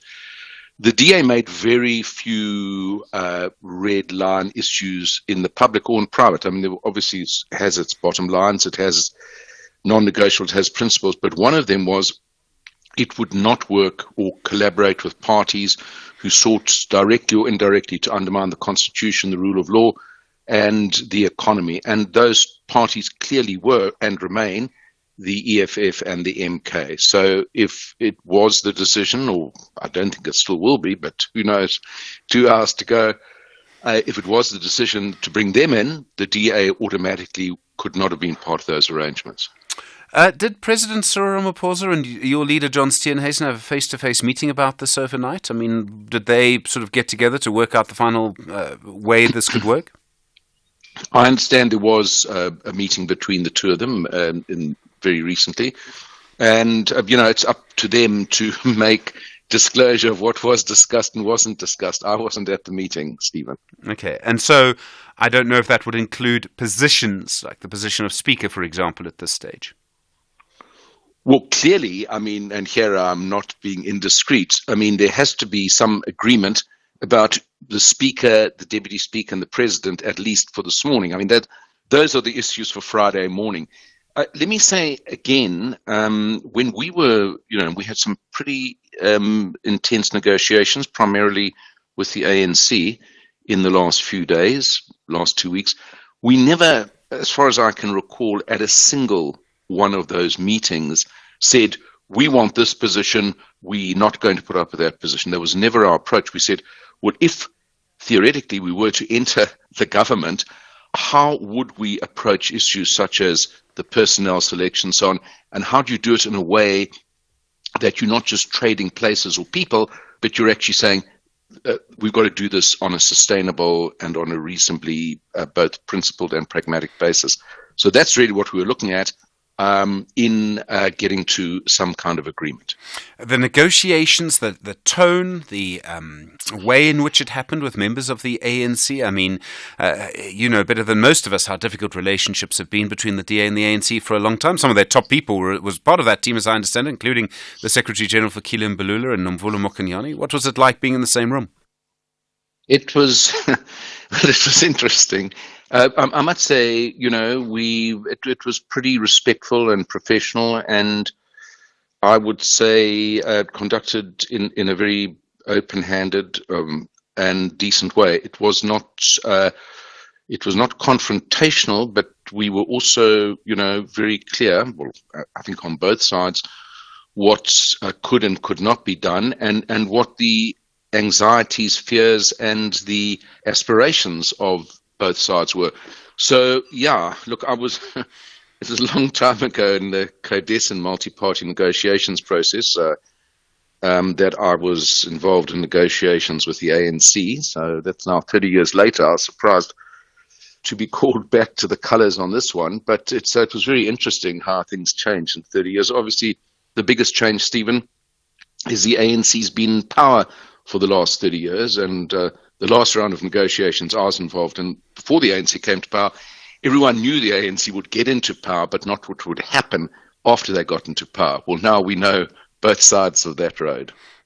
Tony Leon, thank you. Former leader of the DA, speaking to us this morning as a member of the coalition negotiating team for that party. As he says, still 2 hours to go. So still, it seems, behind the scenes, quite a lot going on. 21 after 7, you with SFM. Mzwandile Mbeje is political editor here at the SABC. He's live at the International Convention Centre in Cape Town, where the National Assembly will meet. Mzwandile, good morning. This is a momentous moment. The most unequal country on earth, a society defined by racialized inequality, parties that represent very different constituencies, it seems, are going to be in the same government. That's really important. Might I add, Stephen, a country that so many would wish they lived in, because despite the difficulties and the challenges it faces, somehow it has a way of navigating through. You have correctly characterized it. Different strengths, different ideologies, but with a common purpose of getting the country back to its needs. That is what is going to be happening today here in Cape Town, where we are going to see the election of the Speaker, Deputy Speaker, and the President. And interestingly, we went to the election, and then there was no outright winner. In the wisdom of the political parties, they agreed that a government of national unity must be constituted. Yes, because of differences, some are not compatible to be part of the government if there are others. But the fact of the matter is that everyone recognizes that South Africa comes first. So presumably Cyril Ramaphosa's elected president leads a coalition government. A lot will kind of fall on him. He's going to have to lead very, very carefully. Mzwandile, it's an important moment. It's going to be quite difficult for quite a long time in government, though. Absolutely. And I think that is the message loud and clear that they got. For the past 30 years, the ANC has been having outright majorities. Perhaps a bit of complacency may have crept in there, but then South Africans said, we want better service delivery. If we are to ensure that that happens, we want all of you to coordinate. And then that's where the leadership skills of the largest party, the ANC, will have to come to the fore, particularly the President Ramaphosa, who we expect, given the nature of the arrangements and the talks that are going on, we expect he is the one who's going to be elected president. And then we expect him to take the lead in really navigating perhaps those negotiating skills. Not many would know that he was very central in the negotiation of this democracy way back 30 years ago. So he is now faced with that situation as someone who is leading, and it's upon him to be able to pull all the forces together for the good of the country. So much is going to happen, and we still don't know what cabinet is going to look like. In other words, there's still a lot more to come over the next sort of week or so before we really know what the government will look like. Of course, we may actually know, in terms of the constitution state, I think we may actually know actually within a week. Maybe let's start here in Parliament. Given of what we know, we do understand that the ANC will still hold this as the speaker, and Johnson Ntuli is likely to be the chief whip of the ANC. So those we already know, and we know that the ANC will field President Ramaphosa as its candidate for president. So we may start to have an idea, depending on what other parties are doing. But if then we are able to elect the president today, Stephen, so the constitution says, so he or she must be inaugurated within 5 days. So you can already count from here, maybe until Wednesday. That is 5 days.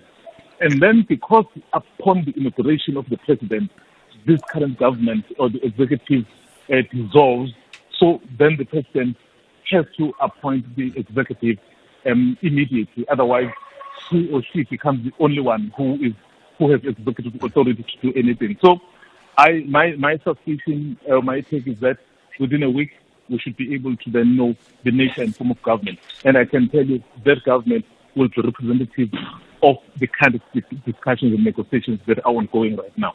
Mzwandile Mbeja, thank you so much. Political editor here at the SABC, 25 after 7. Weeknights on S3 are all about winning, and winning big with Wheel of Fortune. For the first time in South Africa, Wheel of Fortune is on S3, Monday to Friday at 7:30 p.m, where Rorisang has South Africans locked into the world of word puzzles. Watch contestants spin the wheel to stand a chance of walking away with 100,000 Rand, or a car valued at over 500,000 Rand. You can also be part of the show and win big.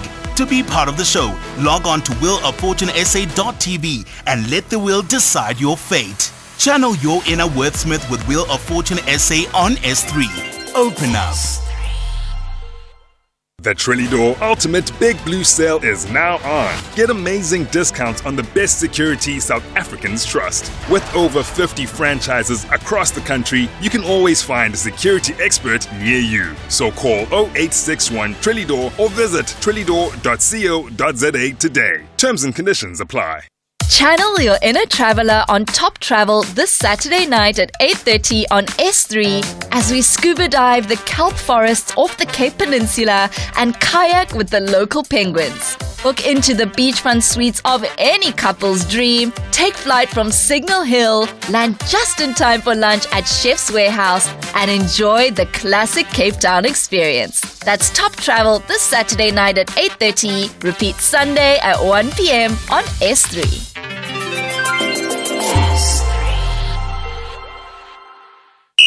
This is SAFM Sport with Zai Khan.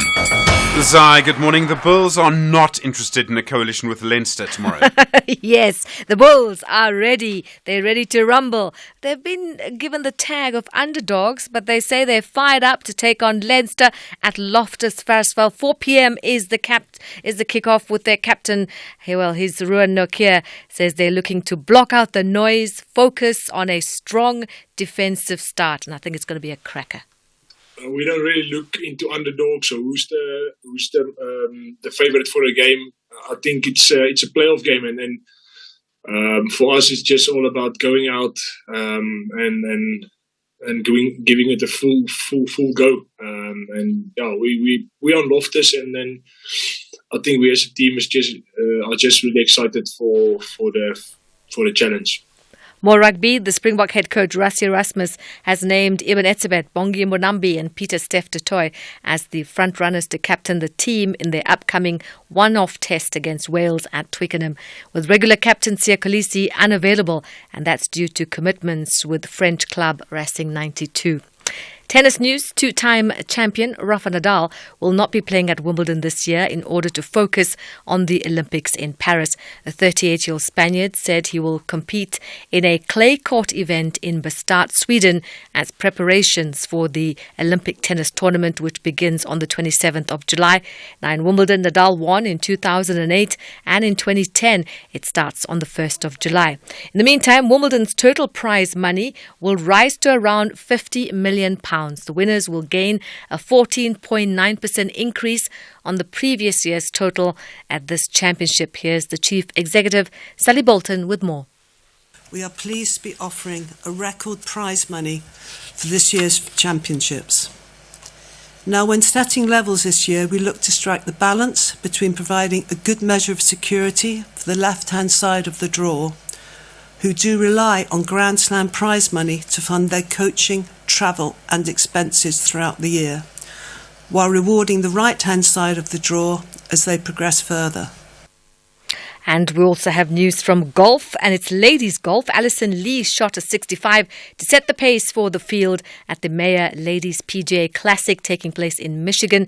The 29-year-old American has 2 top 10 results this season and is looking for a first career victory on the LPGA. At 7 under par, Lee holds a 2-stroke lead over a group of 9 golfers who carded 67s, including Canadian Brooke Henderson and Ecuadorian Daniela Daquer. More sport, that's at the top of the hour for SFM. I'm Zai Khan. Zai, thanks very much indeed. Well, more, of course, on what's happening in our politics, how this will all affect the markets. All of that to come. You're with SFM leading the conversation. Good morning, 7:30. Good morning. In the headlines, today marks the start of the 7th Democratic Parliament with the first sitting of the National Assembly following the outcome of the May 2024 elections. The sitting will be presided over by the Chief Justice Raymond Zondo at the Cape Town International Convention Centre. The ANC remains mum on the outcome of its discussions with various political parties with regards to a government of national unity. This is ahead of the first sitting of Parliament today, where a Speaker, Deputy Speaker and President will be elected. And 2 men have died after a boat capsized between Saunders Rocks and Queen's Beach on the Atlantic seaboard in Cape Town. I'll have details on these and other stories at 8. SAFM. Guiding you through the rush hour traffic. Big breaking news coming out of Durban this morning. A major chemical spillage incident driving into Spaghetti Junction on the N3 from Pinetown. The highway has been closed. It looks particularly dangerous, this incident, so you don't want to go putting yourself even anywhere close to that region. Unfortunately, there are motorists that are stuck effectively from Pavilion Mall up to Spaghetti Junction, going into that chemical spillage, unable to move through that area. Others are coming down through Paradise Valley towards Pavilion and then being diverted off into incredibly heavy backlogs on Spine Road. That's the sort of local alternative, either north or south. So major congestion with the N3 inbound being closed to traffic. You may find as well authorities decide to close the N3 outbound due to the nature of this spillage and the way those fumes are sort of blowing across the westbound carriageway. I would just avoid Spaghetti Junction until it's absolutely clear what's been spilled and what's going on. But there's a major backlog. If you are coming into Durban from Pietermaritzburg, from Marin Hill Plaza, from Pinetown, you've got options. You've got the M19 out through Reservoir Hills to Mgeni Road. You've got the M13 through Westfield down through Sherwood to get back onto the N3. You've even got the option, the busy option though, of the M7, M4, or as you come sort of down through Queensborough and in towards that Rossborough area and duck up that way to Durban. So lots of options. Avoid the N3 inbound this morning. Just staying in Durban, there's big backlogs on the N2 from Cement Factory through towards Westwood Mall. That's a lot heavier than you might actually be expecting. Joburg still battling on the N3 north out of Germiston, Alberton, up to a crash near the Van Buren Road exit on your way to Giluli. It's very slow. And Cape Town, a prang in front of Khayelitsha is on the N2 into town between Spine Road and Meway. So it's heavy coming through from Baden Powell, and there's a bit of an impact on the outbound side as well. Rob Byrne, SAFM Traffic. The business update on SAFM. Morning again. How are the markets?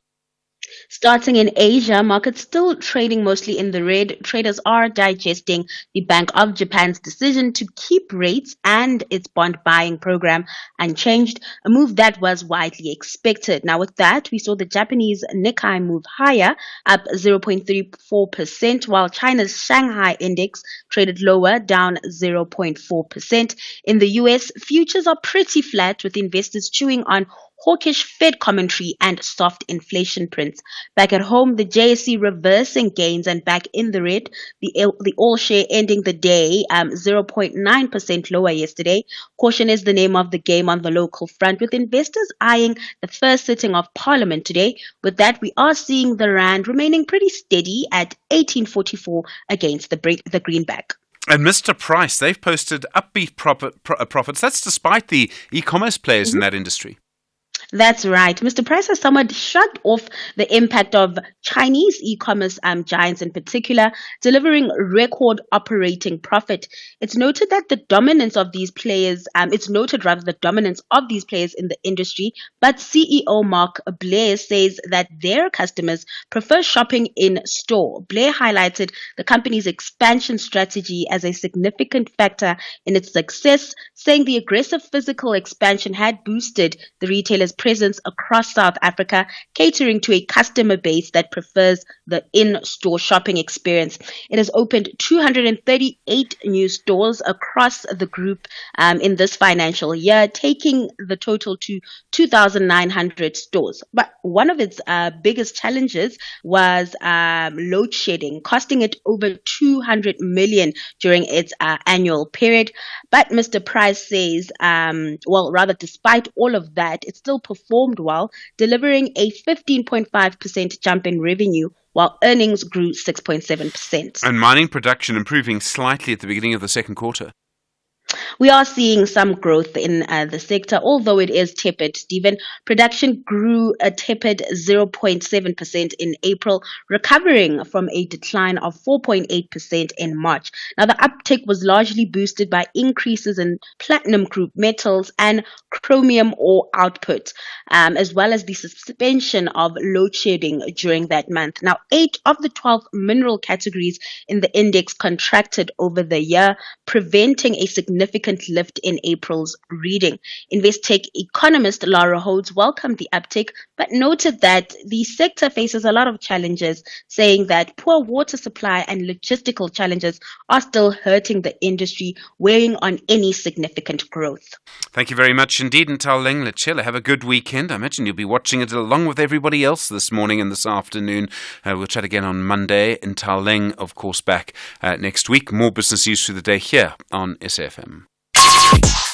Call us on 086 000 2032. All right, let's go to Kabelo on the line from eThekwini. Kabelo, hi, the National Assembly. How are you feeling about it this morning? I am disappointed. I don't know what to say, Stephen. I think in the past 3 years, the people of the world have learned so many things and experienced so many things in terms of the COVID-19, the things that we never seen, the passing of the kings, and the inauguration of the kings, the passing of the queens, the inauguration of the queens. Now we see this. This is a betrayal to the people. Stephen, let me say this. We were directly infected by the apartheid government, which they killed our people. They planted them or they buried them in the farms. They became composed, where they were torturing the people, where they were chasing people all over the country. But today, the very ANC that they say they fought for us, they are going back to the apartheid. But so Kabelo, just hold on a second. There's no one from the apartheid state in the Democratic Alliance, right? No one from that time. Who? No, there is Ton Leon. The one that you have spoken with. Yes, well, he was someone who did his military service, which was compulsory at the time. Some people did find a way to avoid it, but apart from that, who else? I mean, I understand the point, Kabelo, and it's a strong point, but I do think we need to be careful about how we put our phrases here. No, Stephen, we can't be careful what you are saying because it's a reality. Let's get away from whatever we think of. Let's talk about the reality. the apartheid government, the DA, is a child of the National Party, the party that they were killing our people, the party that were torturing the black people in majority. Let's not forget that thing. It's easy for us just to forget it because, we are thinking about market, we are thinking about this. The reality is the DA is not a friend of the black people. It's Right. there. It's not me. They've said it for themselves. Helen Zille said it. John Steven is banned the flag. He says Tubulinyanga. So they've said so many things about black people. All right, Cabello on the line from eThekwini. I'm sure not the only person with that view this morning. Lots of different views around it. And of course, the idea of a government of national unity involving the DA, incredibly controversial in the tripartite alliance. Solly Petwe is the Secretary General of COSATU. Solly, good morning to you. How are you feeling this morning? It does look, from what we know, that the ANC is going to go into government with the DA. Good morning and good morning to your listeners.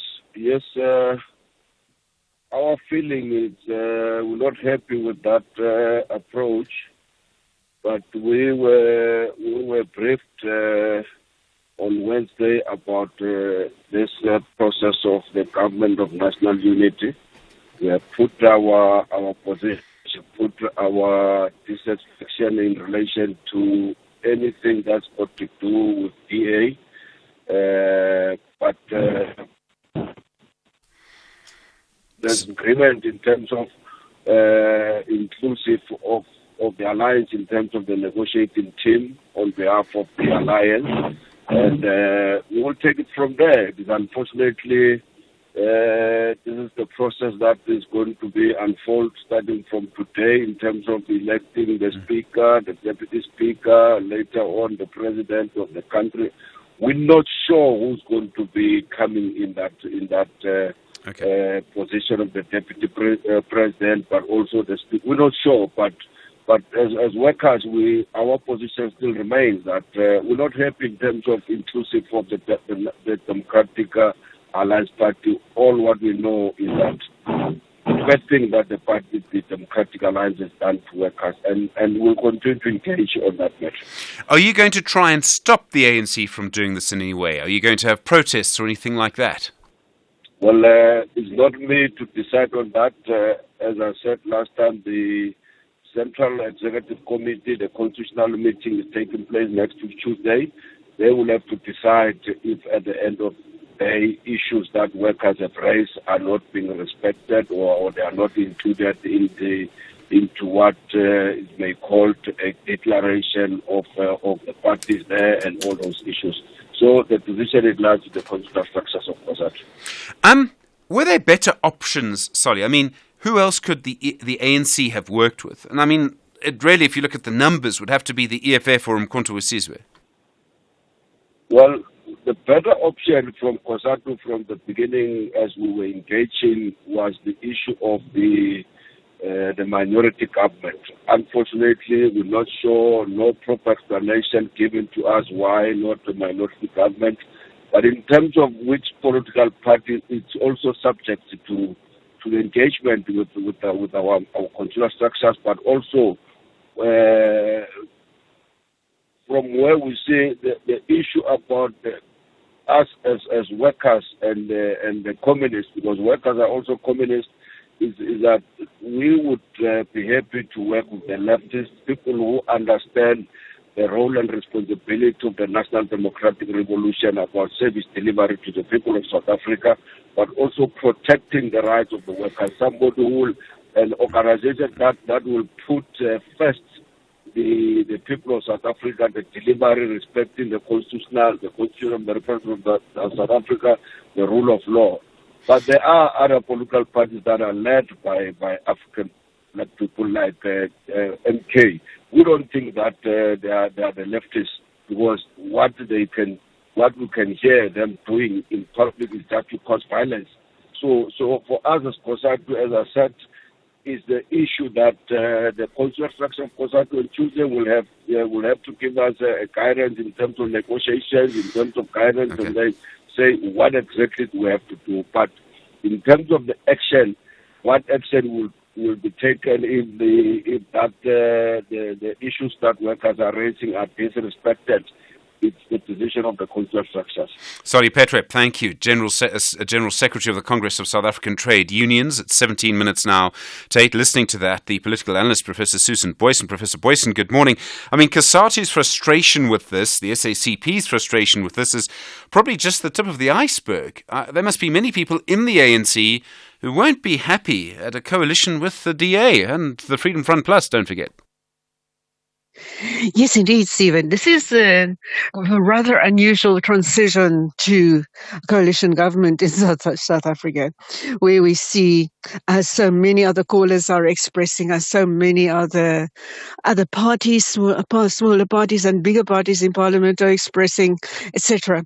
There is intense, not just internal resistance within the ANC against this, and this is in a context of Trojan horse politics that we saw in recent elections, with so many ANC people, especially in KwaZulu-Natal, voted for the MK party. The ANC cannot be sure to what extent its own caucus, even in parliament, is perfectly safe. Let's assume they have been doing their work and ensured that. But that internal resistance is also combining with, like we saw now in a tripartite alliance expressions in so much of the public narratives, where it almost seems as if the Gupta bots on REG have come back with a vengeance and delegitimizing the arrangement. So it is a transition to coalition under intense resistance on multiple fronts. And yes, one can only imagine the work that must be going on behind the scenes at this stage to try to legitimize it and to make sure that it doesn't come across as new ANC dominance on DA crutches or something like that. The other issue is that, yes, of course, you're correct that it is coming under very difficult circumstances. But is it also because there's no other option, really?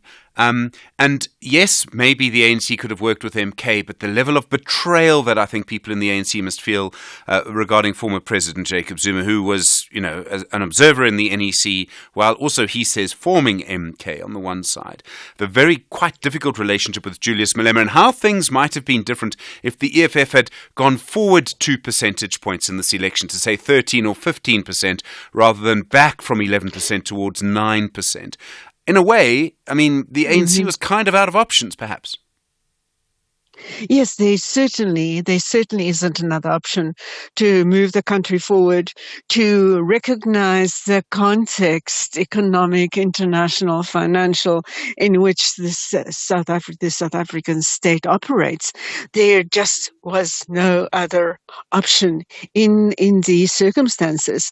And that is probably potentially one of the biggest assets of this kind of arrangement, that the risks, as Ralph Matego also pointed out, are so huge, and there is no option but to make it work and to show that a government like this one can actually be successful, can deliver. I don't think there's ever been as much pressure on a new coalition to immediately and drastically, and on big issues, not just on a few convenient coalition convergence consensus issues, but on the big issues for South African society, economy, reconciliation, on these issues, to make sure it is seen to be working, and not working even in 5 years' time, working starting in a few months' time. So it's that side of the story as well. There's also the pressure that you speak of is going to continue. So Mkhonto Sizwe first said they wouldn't come and take their seats in the National Assembly. They confirmed overnight they will be in the provincial legislature. So there'll be 37 of the 80 representatives in KwaZulu-Natal, for example, a significant number in the National Assembly. I understand that they will be there. That's what we were told earlier. And they will, and perhaps with the EFF says it will no longer be disruptive in Parliament, but these will be strong oppositional forces going today and going ahead, and particularly perhaps today. Yes, indeed. There will be formidable numbers between those two parties, and a few other micro parties thrown in just for extra sound effect. But between these two big parties, there can be a very strong opposition, and that is a new opposition, totally new opposition phenomenon in South African politics. The ANC will be attacked on very different grounds, and from a sense of you have sold out, you have betrayed, what is the progress, how is the rights of workers being sustained in this transition, what is being done on homeless, on service delivery on the ground. There could be intense, immediate and daily, weekly pressures on this front. And the coalition government doesn't have any option but to perform on those fronts. So perhaps this new intense opposition which also will resonate with the issues that are very salient, almost sacred to the ANC. The opposition will be coming on that, and perhaps that could also give more effective government. So we have what we understand to be the sort of broad outline of an agreement. I mean, very few people will confirm anything. The IFP have, the NFP have, the ANC has sort of said we've made a breakthrough. The DA won't kind of say at this point. But from your sense of things, I mean, is there really anything that could stop Cyril Ramaphosa being elected president today, apart from maybe a major disruption? I believe probably not. Everything seems to be in place. The outlines of this agreement that the leader of the biggest party takes on the role of leader, in this case president. It's something that the ANC has been propagating in coalition practice for quite a while now. So he will probably be there. And yes, major disruptions. I don't think there will be major physical disruptions. It is, I think, turning to the trust that the ANC can put in the vote of its own members in Parliament. That will be crucial, and also crucial to sustain that into the future. Professor Susan Boyson, thank you, political analyst. Really appreciate the time. 10 minutes to 8. SAFM, guiding you through the rush hour traffic. Major disruption this Friday morning, driving into Durban along the N3 highway. The road is closed effectively between Pavilion Mall and Spaghetti Junction. That's due to a chemical spillage incident. The N3 is heavy. You want to just avoid it, have nothing to do with it at all. There's a backlog of hardly moving traffic from Paradise Valley, the M13, with all that traffic then being diverted off into gridlocking on Spine Road, the alternative route to sort of up to or from the Westville area around Pavilion. The M13 taking a lot of extra volume through Westville down through Sherwood, as you might expect. Problems getting off the N2 onto the N3 outbound, so that's heavily gridlocking on the N2, both south from Umgena Road and north from the cement factory. So it's a real hot and heavy Friday morning for Durban motorists. If you are in Pinetown, the best option to get through to the city centre would be the M19. Go out through sort of New Germany, through the top of Westville, and then you've got the option of either connecting to the N2 to sort of get north towards the airport, or you can go straight across and hook into Umgena Road and go down into Durban that way this morning. Longer to travel, but it is the most clear and open route. If you're electing routes like the M7, that's a big bottleneck, and then you'll find the M4 coming off the M7 into town, very heavily gridlocked as well. So that M19 is the target route. Looks like traffic coming in through Marion Hill Plaza. It's largely now being taken off before it hits that mess of Paradise Valley and rerouted up the M7. So some real pressure going into Pinetown on that route. Also the Mike 1 Richmond Road coming off the N3 up through Westmead into Pinetown, very heavy. So what you've got is motorists stuck on the N3 and others diverting into heavy traffic. But the idea this morning is avoid travel on that N3 to Durban and get onto those alternative routes. Joburg side still queuing up on the N3 up towards Van Buren. That's a crash plus roadwork. So out of Alberton, Germiston stays very heavy. The N1 Allendale down to Buccleuch interchange is pretty slow going on your way through to Joburg. And if you're driving into Cape Town, two problems this morning. A crash on the N2 in front of Khayelitsha. A taxi involved in that one. It's between Spine Road and Muway. It's heavy both ways, but particularly inbound, very badly backed up. And a crash on Nelson Mandela Boulevard into the city centre before Searle Street, queuing traffic going through Hospital Bend. And just a reminder of mist, widespread and heavy in places across the Mpumalanga province, particularly N4, N12 routes and local routes in the eMalahleni region. Rob Byrne, SAFM Traffic. When the 5 years on your Audi freeway plan comes to an end, what's next for your Audi journey? Extend your cover with the Audi Freeway Plan extension. Get uninterrupted service excellence and continued peace of mind for up to 15 years or 300,000 kilometers. Or choose Audi Value Service, a convenient and affordable plan which covers your servicing needs over 2 years or 30,000 kilometers. Keep your Audi with Audi and experience value beyond tomorrow. Visit audi.co.za to find out more. Which is the best way to reach success? Is it best to go alone so you can go fast? Or for many to go together so they can go far? What if you need to go fast and far? At RMB, we believe the best way to success doesn't make you choose when both are possible. When you need a thoughtful solution for financial complexity, there are only 3 letters you need to know. RMB, a division of First Rand Bank Limited, an authorized FSP and registered credit provider. Do you remember the cool times of Sports Buzz? Coming up on Sports Buzz used to be the go-to young people sports show in Mzansi Africa. The multi-sport award-winning youth magazine show. A great platform that profiled young athletes and teams. The glory days of Sports Buzz are back in a newly revamped youth sports show with a wow vibe. Goats like us. Yeah, Goats. Greatest of all time. Experience youth excellence in sports, profiling of active athletes and teams, latest news in the world of youth sport, the active voice of school sports, and promoting a healthy lifestyle among the youth. Do not miss out on Goats Like Us. Your front row seat awaits you every Friday afternoon at 3 p.m. Live on SABC Sport on DTT Channel 4. Also available on SABC Plus and SABCSport.com. #Goats, greatest of all time. Proudly brought to you by SABC Sport. For the love of the game. Stephen Grootes on SAFM. 6 minutes now to 8 the time, continuing, of course, with all of the conversations around what we expect to happen today. All through the last 2 weeks, there's been a really interesting and I think quite important debate in our society about the impact of markets. Ratings agencies have said They've said a government of national unity with the DA would be important for stability and constitutionalism. Many other people feel that markets should not be a factor in dealing with the outcome of an election in which voters have made decisions. Dr. Lumkile Mondi is a senior economist, a senior lecturer of economics and business science at Wits University. Dr. Mondi, good morning to you. So if everything goes according to plan today, the government of national unity is voted into office, I presume there'll be some impact on our markets, on investors, and on our currency.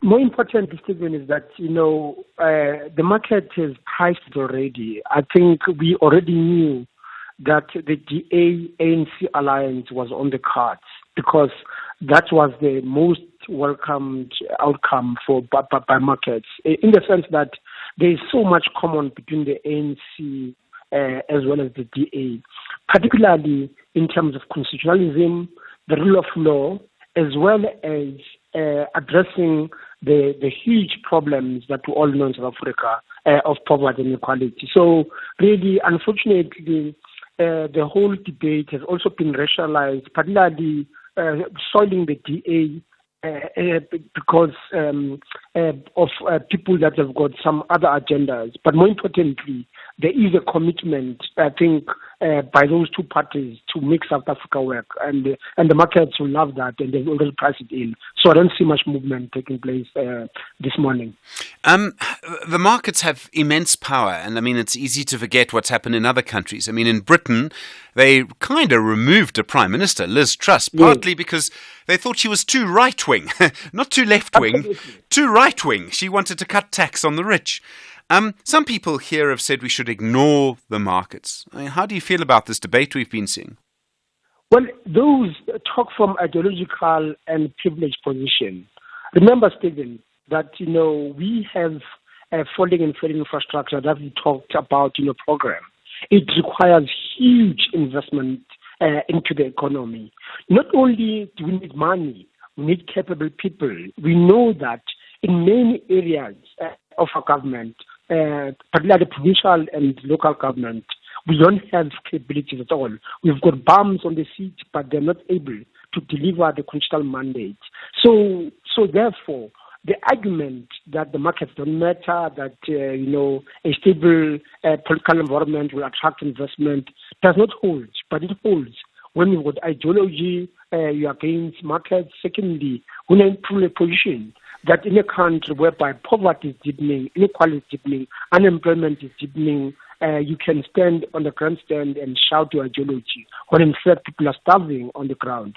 So we need a functioning and working government, more important also, an creating an environment that's able to attract investors, but also even domestic households to stop planning short-term, to plan long-term, because they believe that there's a future for South Africa. Therefore, they can be able to invest on themselves and their children by staying in South Africa longer.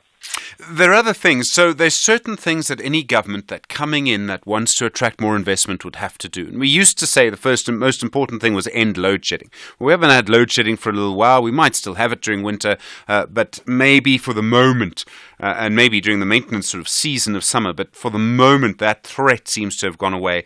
What's the next thing that government needs to do? Is it our ports? Is it logistics? I mean, the most important signal, if you like, that a new government could send, what would that signal be?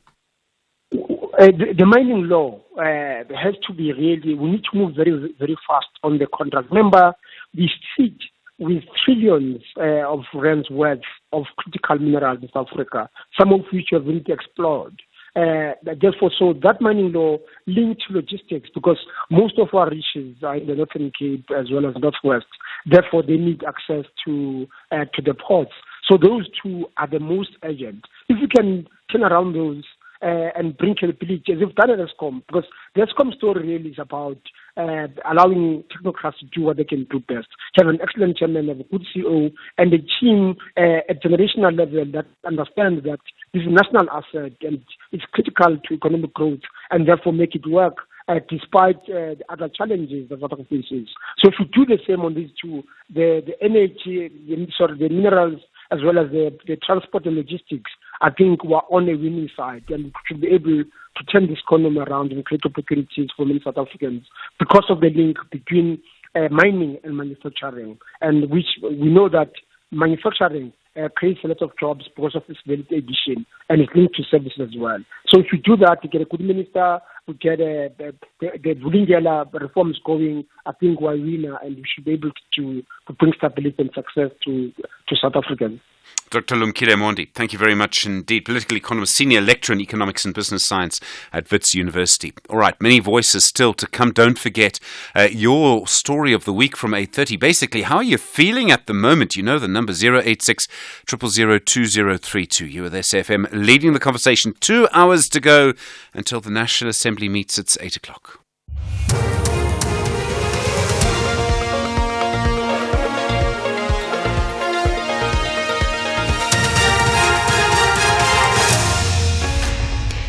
In our top stories, first sitting of the National Assembly to be held, and EFF threatens to pull out of all local government coalitions with the ANC. Good morning. Today marks the start of the 7th Democratic Parliament with the first sitting of the National Assembly following the outcome of the May 2024 elections. The sitting will be presided over by the Chief Justice Raymond Zondo and the Cape Town International Convention Centre. This will also coincide with the first sittings of 8 provincial legislatures across the country. The Western Cape already held its first sitting yesterday. The new National Assembly would include returning MPs and members of new political parties. Independent candidates who contested in the elections could not garner enough votes to get seats in the Assembly. Mercedes Besent reports. Today will not only usher in the 7th Democratic Parliament, but also the beginning of establishing the 7th administration of a new national government. It starts with the swearing in of members of the National Assembly, the election of the Speaker and a deputy. It will end with the election of a president, who will select and appoint his or her cabinet and deputy ministers from the Assembly to form the 7th administration. However, the president-elect will only form the new government once he or she has been sworn in and inaugurated as president of the country within the 5 days of being elected president. Judge President of the KwaZulu-Natal High Court, Toba Poyotlwati, will preside over the first sitting of the provincial legislature of the 7th administration in Pietermaritzburg today. This will involve the swearing-in of members and the critical election of a Premier Speaker and a Deputy Speaker. Manoshni Pillay reports. The ANC in KwaZulu-Natal has confirmed it has been in talks with the DA, the IFP and the NFP. The ANC admits it is comfortable with the IFP's Premier candidate-elect, Tami Ntuli, securing the Premier position, leaving it in the seat of Speaker, and the DA taking the position of Deputy Speaker. These will, however, have to be elected through a secret ballot. The Mkhonto sees where parties win in the province, despite without an outright majority, was convincing. The ANC remains mum on the outcome of its discussions with various political parties with regards to a government of national unity. This is ahead of the first sitting of Parliament today, where Speaker, Deputy Speaker and President will be elected. The ANC held a special NEC meeting yesterday, after which it briefed the media on the latest developments. The ANC Secretary General Fikile Mbalula. The most important question, how is it kept together for a period of time? And not being petty, and not it becoming a melting pot of political parties coming in there and swallowing their identity and failing to hold others accountable in the process of governance. So that's what is important. So the question is how that is going to be. It's a matter that we will keep working on. We don't stop tomorrow. And those who are part of this will be part of the process of shaping up what needs to happen. The EFF leader Julius Malema says if the ANC in the Ekurhuleni Metro does not reinstate Nkululeko Dunga as the MMC of Finance, they will pull out of all local government coalitions with the ANC across the country. Malema addressed the media last night in Cape Town ahead of the first sitting of Parliament. He says the ANC coalition with the DA does not enjoy popularity within the ANC's NEC. Malema says the EFF will not be intimidated by positions. By this evening, Dunga is not reappointed as the MMC of Finance. All our MMCs in Johannesburg, in Mohale City, in PE, in Ekurhuleni, all of them are going to step down. We're not scared of a fight. They want to bring it on, we're ready for it. And we're not desperate for positions, we have never been. We are here to make a contribution. 2 men have died after a boat capsized between Saunders Rocks and Queen's Beach on the Atlantic seaboard in Cape Town. National Sea Rescue Institute spokesperson Craig Lambinon says 1 man survived. It appears that the 3 men, believed to be from Cape Town's northern suburbs, reportedly well known to the fishing, boating and maritime communities, had launched earlier at 3 Anchor Bay to go fishing. It appears that they may have been fishing offshore of Bantry Bay when their boat was capsized by a wave. NSRI commend the eyewitnesses that raised the alarm and the many public bystanders who aided the rescuers at Queen's Beach and at 3 Anchor Bay. And finally, Apple has been hit with a lawsuit accusing the tech giant of paying more than 12,000 female employees in California less than men with comparable jobs. The lawsuit, filed by 2 women who have worked at Apple for more than a decade, claims the company underpays female workers in its engineering, marketing and Apple Care divisions. The lawsuit also claims Apple's performance evaluation system, which it uses to set raises and bonuses, is biased against women. Recapping the top story, today marks the start of the 7th Democratic Parliament with the first sitting of the National Assembly following the outcome of the May 2024 elections. For SAFM News, I am Anne Musa. A very good morning to you. In your SAFM sports headlines, it's cricket. The Proteas are gearing up to face Nepal in their final T20 World Cup pool game, aiming to secure their 4th win. And soccer, Cape Town City and coach Eric Tinkler have set their sights on major honours for the 2024-25 season. Let's find out more just before 8:30. SAFM. guiding you through the rush hour traffic. Good morning. Avoid the N3 at Spaghetti Junction. I was going to say inbound because it's closed, but also outbound as well. There is a very significant and serious chemical spillage at Spaghetti Junction. N3 inbound is closed. Motorists, a lot of them are trapped between Pavilion and Spaghetti Junction. Road workers in the area, that big construction job, they're all being evacuated. There is a warning to close windows if you're in the sort of greater sort of area around Spaghetti Junction through to the Westville side, because at this stage it's unconfirmed what that chemical is, but apparently it is potentially quite nasty. So the N3 inbound closed. Motorists are now being directed off at the M7 out at Pinetown. Queuing pressure there. Then big backlogs into Pinetown over St John's Avenue Bridge. The N2 is being affected by this as well. Major queues both ways into Spaghetti Junction. N3 outbound. Surprised that's not closed, but there's a really big delay out towards Pavilion. Motorists are stuck in heavy traffic on Spine Road, both ways around Pavilion Mall. So it really is a heavily gridlocked central Durban area, and the advice is to be very careful and stay well away from any routes around that Spaghetti Junction area this morning until further notice. Joburg's N3 stays a problem with this crash that happened around just after 6 at Van Buren. It's still backlogging traffic heavily out of Germiston, Alberton areas. And motorists driving into Cape Town on the N2, there are a couple of issues. One is a taxi crash in front of Khayelitsha, big queues coming in from Baden-Powell, and then a crash down on Nelson Mandela Boulevard into the city centre before Searle Street, and that's causing quite a backlog from Hospital Bend. You might want to route down Philip Corsada, the M3 instead. Rob Byrne, SAFM Traffic. SAFM Sunrise. A vivid start to your day. 8 after 8, good morning. You're with SAFM Sunrise. I'm Stephen Grootes. Well, a big day in so many different reasons.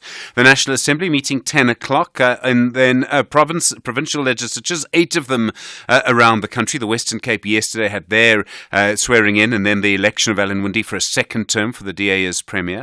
In KwaZulu-Natal, I think where people are going to be watching that very, very closely, we understand that the IFP, ANC, DA and the National Freedom Party will be voting for their candidate who will come from the IFP. In Gauteng, very interesting, presumably, if what we understand to be true is correct, the DA is going to support the election of Panyaza Lesufi for the ANC. So big developments there as well. You know the number, 086 000 2032. Call us on 086 000 2032. Voyo, good morning. On the line from Cape Town, you heard COSATU's General Secretary, Solly Petwe, earlier, very angry that the ANC is going into this deal with the DA. How do you feel about it? Good morning, Stephen. So Solly Petwe is not only him, and Solima Paile as well. Yeah. They are against what the ANC is intending to do to go into coalition with the DA. I just want to remind them, maybe they have forgotten. Mandela once said, I have fought against the domination of one by another. I have fought against the oppression of one by another. Now that time has come. They need to pull up their antennas and remember what the Mandela and other political figures have fought for. And lastly, Stephen, the faith-based communities have prayed to God before the elections, praying that God, please give us a government that is fearing you as God, and a government that is fearing people. Now people have spoken. So what is this that about them? They are making these comments that they are making, threatening, if the ANC is doing this and that, this is what they will do. Their time has come now. All right. They need to know that the tide has turned. People have spoken. It's not about them. All right, Voya, thank you. On the line from Cape Town, Lefono in Tembisa, do you agree? No, I disagree, Stephen. Morning to you and morning to the listeners. Go for it, Lefono. No, I just need to speak about all these leaders. If I am not mistaken, on Monday and Tuesday, the guy from COSATU that he said, no, these guys, the leadership of the COSATU that represent the workers, they present themselves. So I so wish those people that we vote for them represent everyone. I need to upload ANC, IFP, and DA. People that I just said talking about the DA. 90% of black people are working for white people. And people that don't consider that. We have to think everything that we do. We have to put ourselves in the shoes of the DA and the ANC and the RP.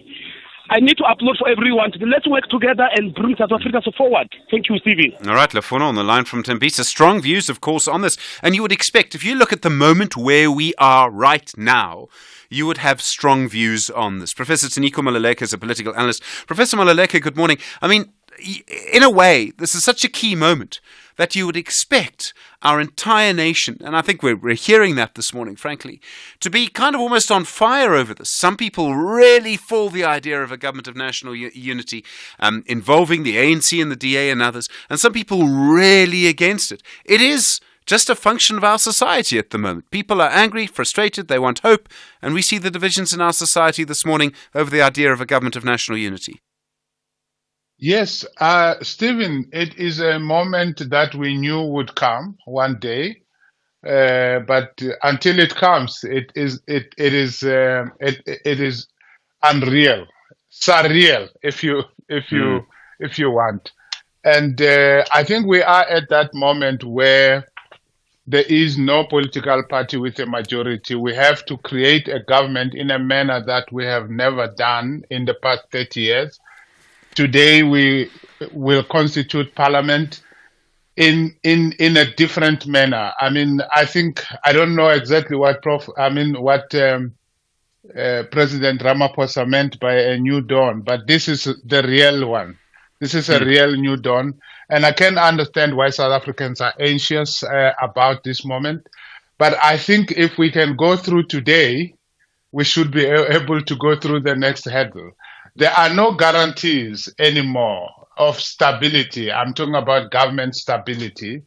But I have a sense that we have what it takes as a nation and as a people to navigate this new era. It's unlikely that we will return to a time when there was one party with an absolute majority, unless the MK and the EFF and the ANC come back together. Which I suppose at the moment seems unlikely. To make a government of national unity work, I mean, it's going to be a tough job. This is not the kind of, 1994 moment. It's a very different moment. What kind of features will it need to have? I mean, obviously it will need to have good leadership. That's obvious.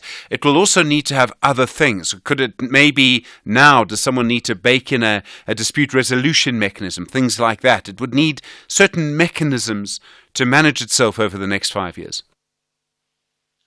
Yeah, I think we will need certain mechanisms to maintain and sustain the government of national unity. But this government is not for its own sake.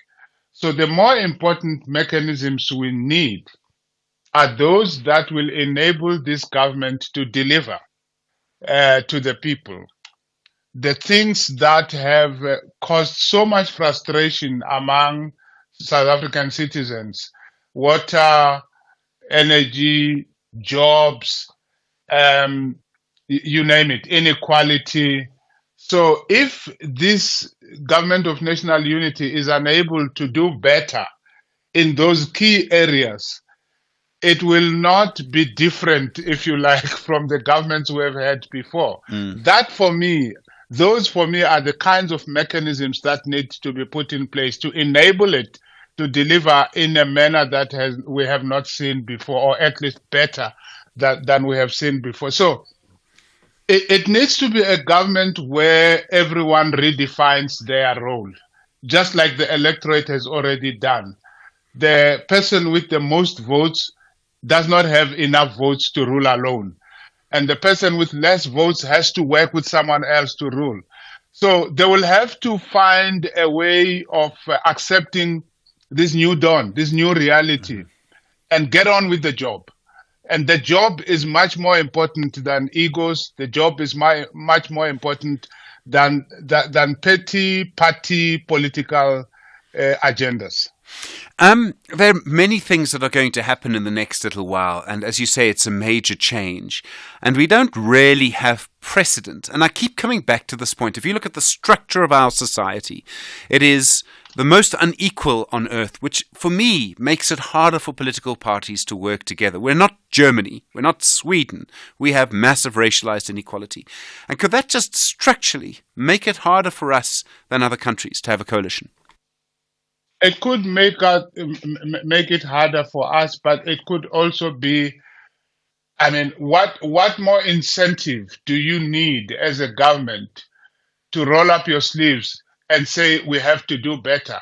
What more incentive do you need than to know that there is hunger in the land, than to know that as much as some people may have, a few people may have a lot, the most people do not have enough even to eat. So it could make it harder, but it should make us work better together and harder together to fix the things that are wrong. Because the things that are wrong are not rocket science. We know that people need water. We know that we've got load shedding and so on. So those things, while they could make it harder, I think we should turn them around into opportunities for better governance and opportunities to deliver to the people. Professor Taniko Maluleka, always good to hear from you, sir. Thank you. Political analyst joining us this morning, 18 after 8.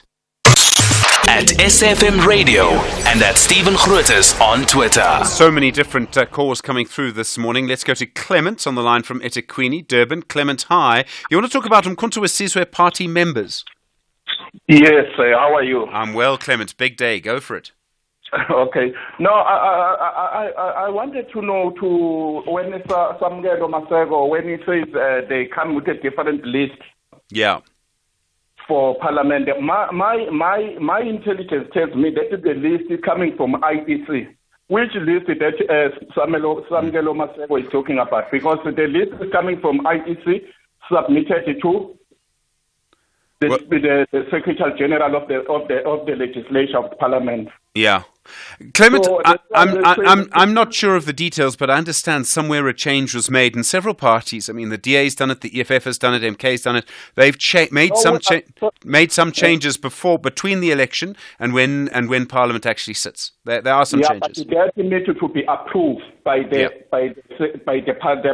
Secretary General of the Parliament.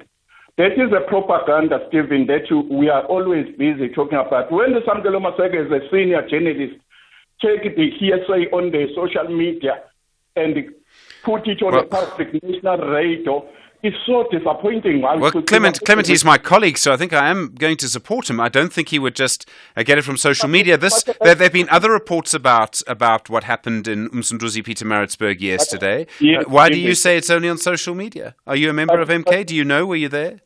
But Stephen, the list of the legislature is coming from the legislature. It's not framed by the political party during the day. And I've said to you, Clement, and I've said to you that the parties do make changes. Sorry? And I said to you, the parties do make changes. It does happen. I understand that, but I'm saying the list of people that are going to Parliament right now is already on the Secretary General of the Parliament.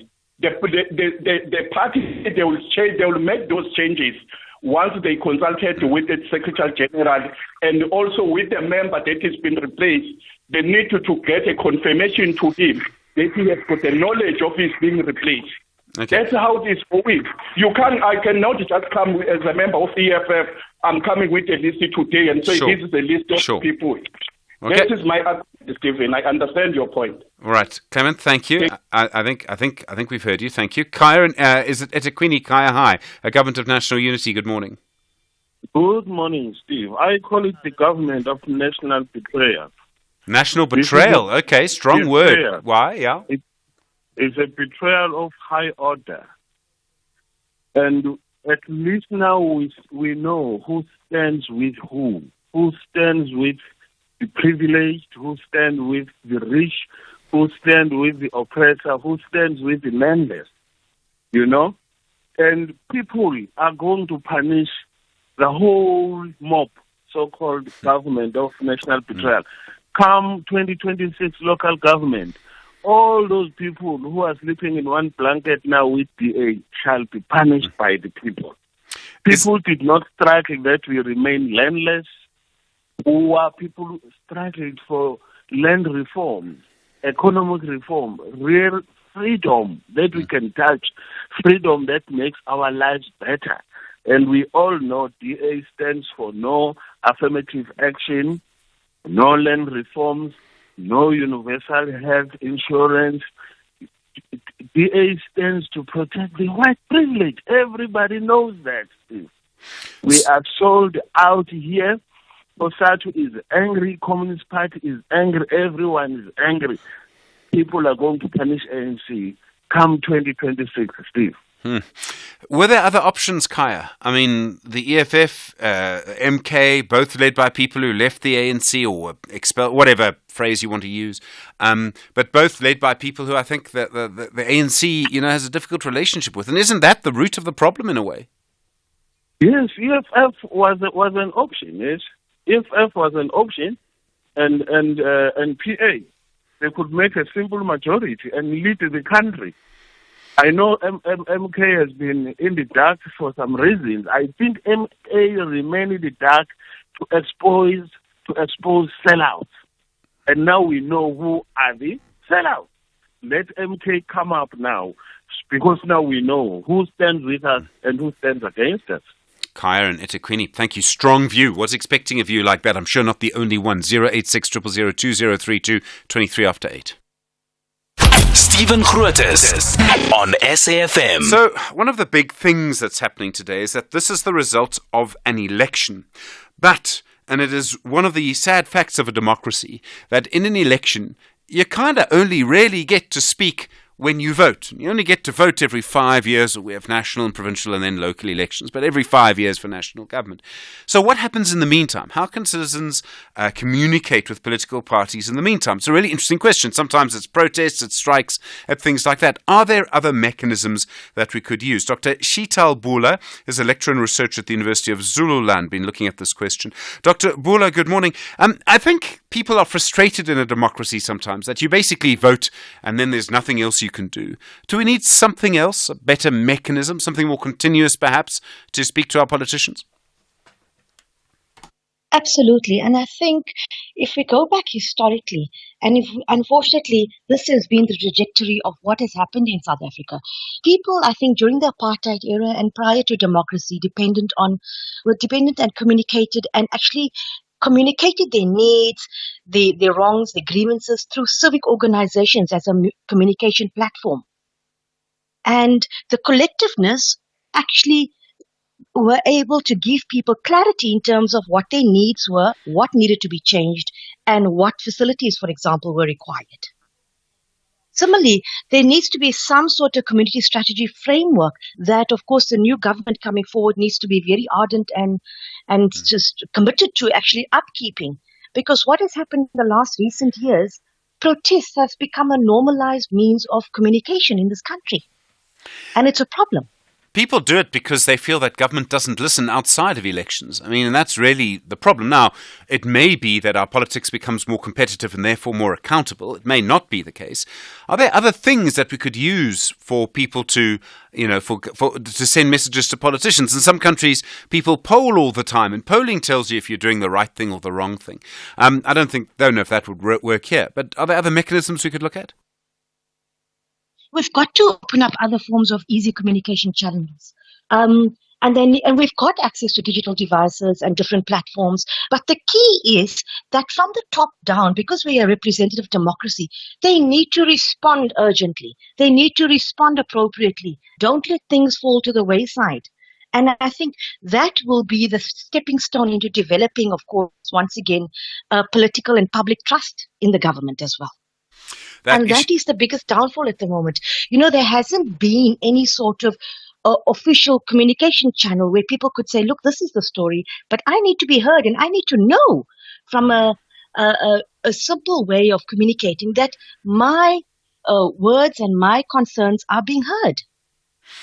It's very difficult to do. I mean, other countries have the same problem. Maybe our democracy isn't as entrenched as some places, but sometimes I think that our democracy is very entrenched. I don't know if there's any sort of way to do it, and also not everybody votes in South Africa, and that's a major issue too. Well, we noted a constant decline from the first elections, the national elections, till now. I mean, initially there were almost, 87% of registered voters that voted in comparison to the 2024 elections now. Thank you very much indeed. Hello? Yes, Dr. Sheetal Bula, I think we've lost you there, but Dr. Bula, I'm afraid we will have to leave it there. Thank you. Lecturer and researcher at the University of Zululand. You're with SAFM 27 after 8. This is SAFM Sport with Zai Khan.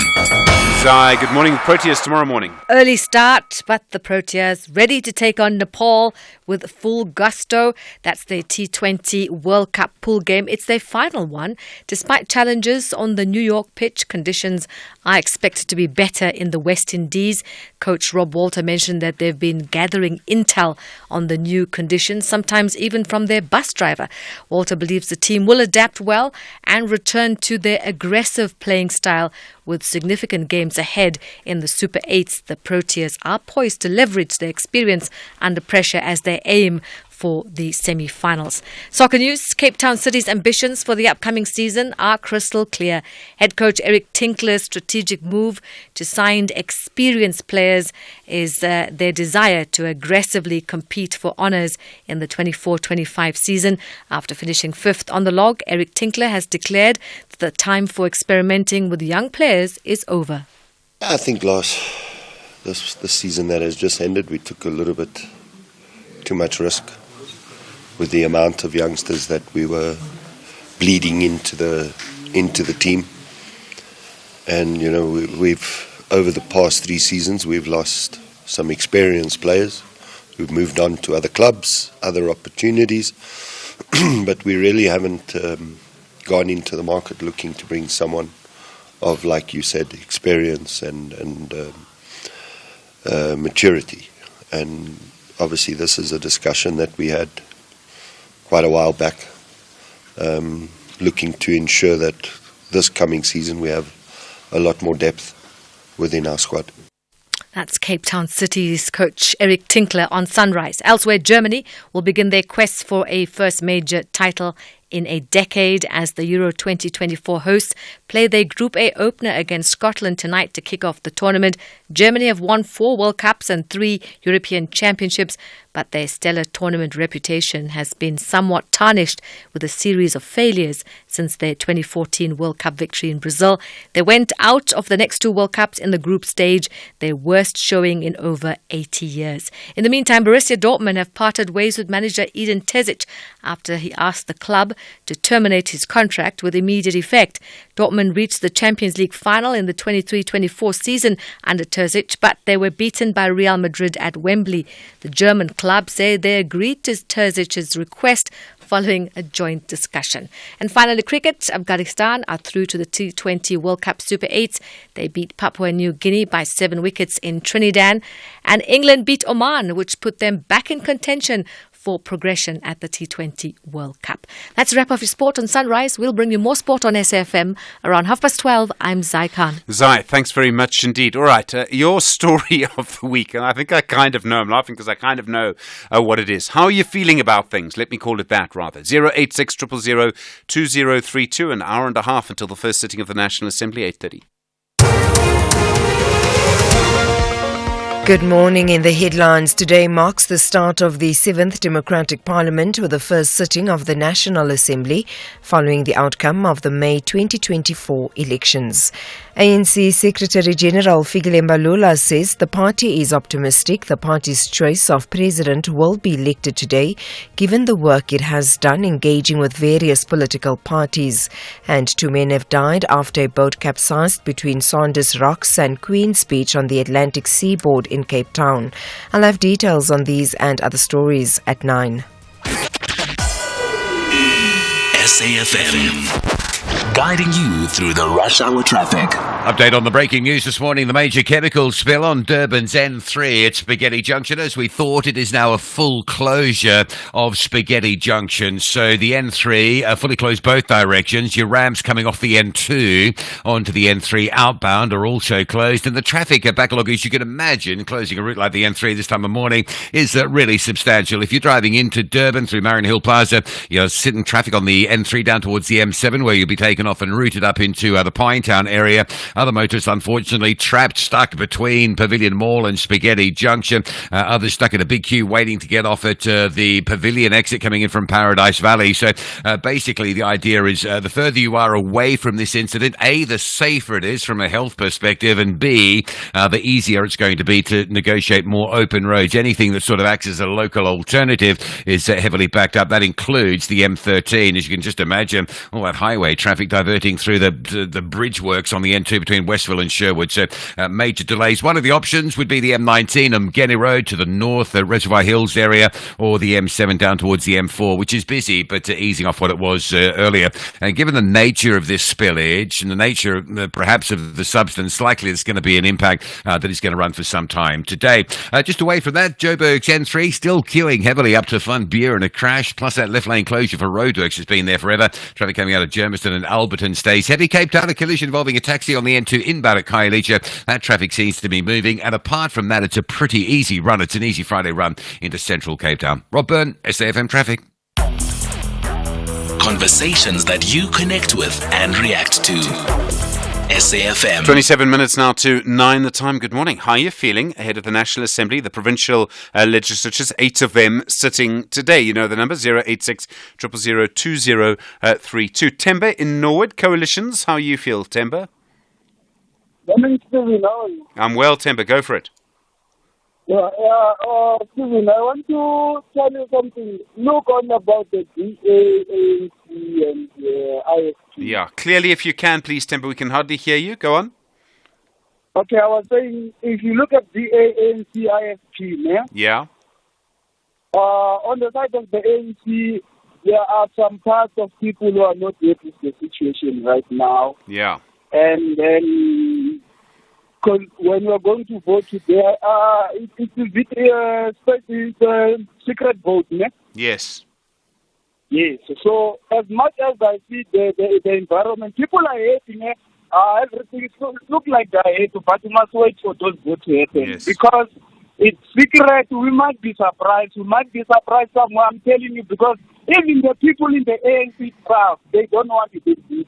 But because Ramaphosa is ahead of them, then there's nothing they can do. But wait for the voting to take place. We'll see. The fight is going on, Stephen. We don't want DA. DA is not in our bloodline. We don't want anything to do with DA. And I'm telling you, man, even if they continue, they manage whatever their plans and it happen. I want to warn you today from the ground that all your metros, I'm giving you only 3 weeks. Because if you put DA and IFP, that's the people of ANC who are deployed by ANC, who are waiting now. Let me tell you, Stephen, you will never see any metro going. Okay. Give me 3 weeks. All right, no, Temba. Thank you. All right, yeah. Look, Temba, a strong view on the line from Norwood in Joburg there. Interesting to hear how he feels about it. Mark in Cape Town. Mark, hi. Hi, Stephen. I feel hopeful. I think that this alignment of the DA, the IFP, and the ANC will show a more centralist economic policy. And since 2008, when the ANC moved left, we've seen that these ideas have been tested and they've been found wanting. So let's give some new ideas a chance and hopefully a better country. Okay, so more rightward or more centre, Mark? How would you describe it? Well, it will move right from the current extreme left, but it will end, hopefully, in South Africa, the centre is still very left. So, I don't think the ANC are going to abandon their principles, but we should see more common sense and hopefully practical implementation of these things. That's what I hope for anyway. All right, Mark on the line from Cape Town. Thank you. Interesting views there. Vusi in Midrand. Vusi, hi. Yeah, morning, Stephen. How are you? I'm well, Vusi. Good to hear from you. Go for it. Coalitions. Yes. Yeah. Like everyone's just saying, forget about the ANC anymore because this is the end of the ANC. You reckon? People have spoken, gave them some warning shot, but they don't want to take it. They go back to the racist DA. There's no way we can take it now. The pieces of the ANC and the DA, there's no way where they can even combine. They come together. They are totally different. DA doesn't want affirmative action. ANC want affirmative action. DA want the South Africa must pull out from BRICS. ANC is in BRICS. DA forced the ANC to go and withdraw that case in ICJ. What's happening with now? So there's no way. This is just for cosmetic and just to police the Stellenbosch mafias. But I will tell you now, the ANC is done with the ANC. We'll never see what you call the ANC in the face of politics in South Africa. People are angry. There's no way in which the DA and the ANC can say they come together. Even worse, the ANC, the DA itself, now and the ANC, they're in coalition in Tshwane as we are speaking. Go to Tshwane. Tshwane is disaster. Okay. Go to Tshwane. I'm bringing you factual evidence, which is DA and the ANC. Nothing is working there. Nothing is moving there. So tell me what. Bring your hold on, Vusi. The ANC and the DA are not working together in Tshwane. It's a DA-led coalition. Is that what you mean? But they're in coalition with the ANC. No, they aren't in coalition with the ANC in Tshwane. Not yet. No. Who said so? Who's having the majority numbers in Tshwane? No, Who's Vusi. having majority as we're speaking now? No, Vusi. The DA is in coalition with the Action SA and some other parties, but not the ANC in Tshwane. Okay, let me give you this last one in closing. Okay, Vusi. We are making an appeal. We are making an appeal to the ANC. To what they want to do in KZN, it will be very dangerous because they are just testing. Because the majority, the constitution says the majority party, the party which gets the majority vote, supposed to be the one which is So it says by majority it means 50 plus 1. It means over half. No. I know what you mean. Yes, Vusi, hold on. I know what you mean. Okay. You mean, I presume what you mean is that MK should have the premiership because they're the biggest party, but they don't have 50 plus 1. They would need 41 votes in KwaZulu-Natal, and they don't have that. No. That's the point. No. What I'm saying currently, the party which has the majority vote. Yes. Like what's happening with the ANC. The ANC didn't win election, but it has what majority vote. No. I was also confused about this. Majority means over half legally in this case. It doesn't mean so. The ANC right now can't elect Cyril Ramaphosa on its own in the National Assembly right now. No, I hear you. Yeah. So it's the same for MK. Fine. Yeah. Okay. Okay, it's fine. Vusi, always good to hear from you. I really enjoy your strong views. Thank you. All right, thank you. Vusi on the line from Midrand. Always comes very honest, Vusi. LG and Lyndhurst. Lyndhurst is a suburb in Johannesburg. LG, hi. The DA and the IFP. Good morning. Nah, it's not going to work. Good morning. I heard you. You're talking to me when you say it's not going to work. You're not talking to your mechanic. Work. Okay, not yes. Not going to work. Yeah. Earlier on, I heard you say that, after Kaya's call saying that, you didn't know, you wonder if anyone agrees with a view like that. Let me tell you, there's a whole lot of people that actually agree with that. But now, unfortunately, we cannot all call at the same time. So, yeah, I think what I said was I think there will be people who agree with you. But anyway, yes, go on. You're proving my point. Yeah. The DA wants to scrap NSFAS, so that our kids can go and make loans at banks. Who's going to benefit from such a deal? It's going to be DA because most of the DA. I want to speak about things I know. I don't want to sound like people that say other things that they're not sure about. So, but from what I understand, the DA, most of the DA people, or most of the DA people that support DA are business people. So they are the ones that are going to benefit from these loans if the kids, go out and make loans instead of NFSAS paying, for their studies. And the other sticking point is the Palestine issue. Now, the ANC on the one hand supports the Palestine people, and then the DA on the other side supports they've been talking about two-state solution. Yeah, they say they want a free and sovereign Palestine. Was the last I heard. But they've made their point. They don't support Palestine, the same way ANC. That's absolutely true. Yes, yeah. Yeah. So I wonder how is that going to work out, because really these are two opposing, they don't really see things the same way, but now they want to work together. But well, I was hoping that EFF would be part of these things, but now if they don't want to, I'll still support them. But anyway. No, LG, my sense is that they just won't talk about foreign policy. I think the ANC will control it, and that's what will happen. I mean, that's my sense, yeah. All right, LG and Lintus, thank you. 086 19 minutes to 9, you with SAFM.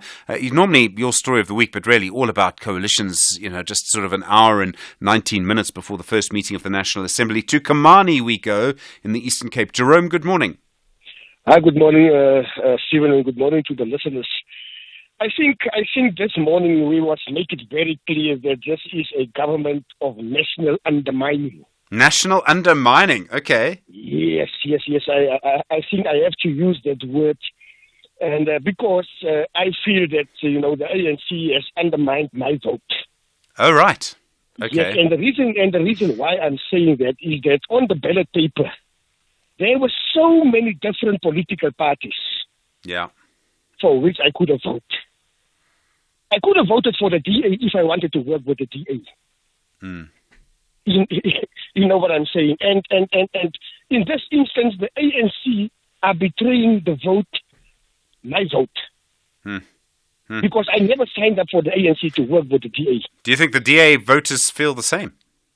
I think so. Maybe it could be. Because you know what? The DA, their policy is so much different than the policy of the ANC. I mean, if we look at... Oh, Jerome, are you there? All right, Jerome, I'm sorry, we've lost you on the line from Kamani there, but I think we did hear your point. I hope we did. Jerome, sorry about that. Raj and Itaquini Durban, hi, coalitions. Yes, thank you. Good morning. Stephen, I hear so much negative thoughts about this. Raj, loudly if you can, please. You say you hear negative thoughts about what? There's so much negative thoughts about the coalition. Yeah. But I must appeal to people to put aside the differences and make this country work. We must send a message to the world that we can make this country a dynamic country that is once was. And I must remind the people, the Auditor General has named the Western Cape as the finest run province. Okay, we can do that for the entire country. We have to come together. We must live together and do things the right way for the benefit of all people. There's so much lacking in service delivery. Let us come together and put aside our difference. Thank you. All right, Raj in Durban. All right, interesting. Thank you. Let's go to Tommy in Greytown. Tommy, I know you have a political bent. Good morning, coalitions. No, thanks, Stevens.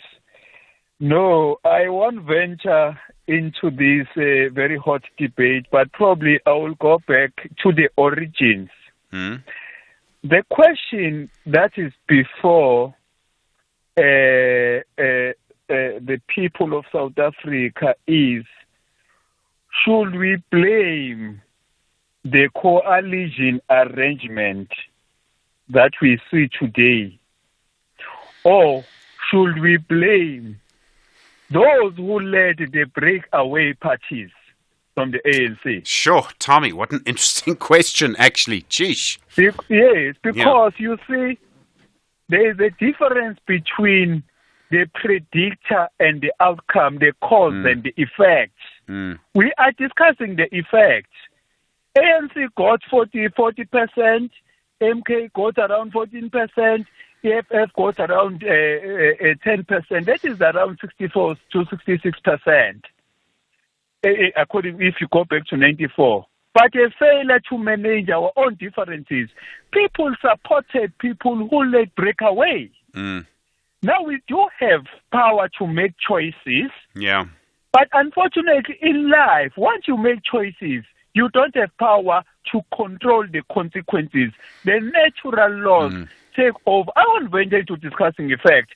For those who are blaming coalition, no, they've dumped the state. Let's go back. Why were they the breakaways? If we really believe in what people are actually saying. Yeah, Tommy, that's an interesting point. I mean, in a way, the strength of the DA has been that it's been able to keep its voters with it. It doesn't split, whereas the ANC has split. I mean, this process continues. Who knows what happens? Exactly. Actually, we should be saying when Oliver Tambo handed over in Durban in July 2, 1991, handing over the baton to the next generation, he said, we did not tear ourselves apart for one reason. We did not tear ourselves apart because of the lack of progress. Yeah. When there are mistakes, we set amongst ourselves and we admit it. And we failed to do that. And today, we are where we are. Whom should we blame? Should we blame those who formed a coalition, or should we blame those who actually led the breakaway? We need to start there. We can't talk about effect and not talk about... There's no water without a source. We need to talk about cause. All right. Everything is causality. Yeah, no, true. Tommy in Greytown, interesting view. Thank you. Churchill in the Eastern Cape, my friend. Churchill, it's been a while. Good morning. Coalitions. Good morning, David. I think the last speaker said it all. Yeah. I'm hearing the people's frustrations, but I think at the center of all this is policies. Remember, the ANC has got policies that seek to redress the imbalances that have been caused by apartheid. Yeah. Major issues like the issue of the land, major issues like, black people being at the center of the economy, and many others. But now when you talk about the DA, it's got a track record in clean governance in the areas where they're governing, but they don't have policies that seek to redress the imbalances, as if we did not have this history. But now, at the end of the day, who do we blame? Because, in my view, the ANC has been sitting on their laurels. When they had power, when you give your power, Stephen, you need to use it to the benefit of your people. Are you with me? Yeah. But the ANC, when they had these policies, they were never able to implement them fully because they were hijacked by corruption. And as a result, the people became impatient with the ANC. These are the people that have spoken. And now, unfortunately, we're becoming a mockery in Africa. We are the only African country whereby the land and at the center of the economy is by a minority, a white minority. That's the harsh reality that we're facing here. Now, who do they blame? Nobody. Yeah. Unfortunately. All right. Thank you. Thank you, Churchill in the Eastern Cape. Look, this is politics. This is, politics is, you've got to work towards something. You've got to manage yourself. Let's go to Vuyiswa. Vuyiswa, hi. You don't want to talk about politics at all, Vuyiswa. Good morning. Hi, John. Morning, Vuyiswa. Go for it. No, I'm not into politics. I just want to take, but the traditional healer has confirmed that Tate Ramaphosa is going to take over again. Yeah. But it's not my point. My point is about the holidays. Yeah. This is a time to plan a holiday if you want to travel overseas for December. Yeah. So my dream place was Ghana. Yeah. But on the YouTube, they opened the doors for the Americans now to come to Ghana. So there's a lady who said everything bad about Ghana, that when they hear the accent, everybody smells the dollar. They put the prices up for them. So that puts me off. Then I try Senegal. I look at the prices. They're charging euros up, normal prices. I said, keep your Africa. Nothing better you have besides the animals. Anyway, we can travel all over the world. Okay, Vuyiswa. Really? Okay. So, Vuyiswa, have you decided where you are going? Yes, please. Iran. You're going to Iran? Open the gates. Kish Island is better than Dubai. It's better than Dubai. Iran, I don't know why they closed the border for South Africans, because, we're not fighting with them. They are not Americans, Yeah, all right. Vuyiswa, thank you. I'm glad that you've reached some clarity on your Christmas holidays. 086 000 2032. What's on your mind this morning? Christmas holidays or our politics? 10 minutes to 9. SAFM. Guiding you through the rush hour traffic. Well, emergency services in eThekwini are scrambling to contain a chemical spillage on the N3. It's happened inbound at Spaghetti Junction. So not only the N2 inbound the N3 inbound being closed, but also the N3 outbound and the links off the N2 onto the N3 outbound are all closed. Full closure, if you like, of Spaghetti Junction. The traffic impact is enormous, as you can imagine. You feel it right back sort of just after Marin Hill Plaza as you sit from Richmond Durban Road down to an enforced closure at the M7, and then big traffic up the M7 over St John's Avenue up towards the M19. A lot of motorists still trapped between Paradise Valley and Spaghetti Junction. The Spine Road that takes you on and off the N3 around Pavilion Mall through the Westville area, heavily congested. You can just imagine all that N3 traffic arriving into the M13 as they divert through Westville through that N2 bridge work, so that's heavily backed up as well. And the N3 out of town, obviously queuing through Sherwood towards Spaghetti Junction, is closed towards Pavilion Mall. Also, you feel the effects of the diverting traffic down around the M7. There's heavy backlogging going on there around the N2 highway. So anything that operates as an alternative route around Spaghetti Junction is heavily congested. And given the nature of this spill, it's likely to have an impact for some time. So when it comes to choosing routes, choose routes that are as far away from the Spaghetti Junction interchange as you possibly can be locally, if you know what I mean. Joburg's N3 still really busy on the run through to Galuli's interchange. A crash that happened just after 6 o'clock this morning, still having an impact. Major queues coming off the N12 at Alberton through Bedfordview. Collision on the Mike 1 North near Boyson's Road, so there's some extra delays heading that way. Misty conditions around much of Mpumalanga today. Drive carefully. Cape Town on an easy Friday, but if your thoughts are packing up the kids at school holidays or going away for the long weekend out towards Mossel Bay, a lot of roadworks around Heidelberg area on the N2, and then again both sides of the Courage River between Albertinia and Mossel Bay. Expect some serious waiting around at those works. Rob Byrne, SAFM Traffic. Stephen Grootes on SAFM. All right, how are you feeling? Ahead, of course, just an hour and 8 minutes now to go before the swearing-in ceremony starts in the National Assembly. 086 000 2032. Lesiba in Mokopane. Lesiba, hi. Coalitions. Hi, good morning. I'm in agreement with Tammy about the causal and everything. Yeah. But you see, what surprises me is this pre-1980 rhetoric of the DA is racist and these ones are bad and that one are revolutionary and all those things. Because almost the greater percentage of people in MK today are from the ANC until the formation of the MK. Yeah. They failed to create a nation within the ANC. The leader of the MK was actually president of the country. He failed to create a nation. We don't have one. So we cannot then today come to say the MK are revolutionaries, they are going to give people land. From where? Because they've had the power. Jacob Zuma had the power to give people land. And the democracy that we are talking about is a farce, because even Cyril Ramaphosa is still crying today saying our people need land without telling us for which country is he president, which land, and who is he talking to. And everybody are saying we don't have land. How can you not have land when you have a president of a country? How is that possible? For which country or for which land is that a man, a president? Right. So, which land did Jacob Zuma preside on that he failed to give to other people?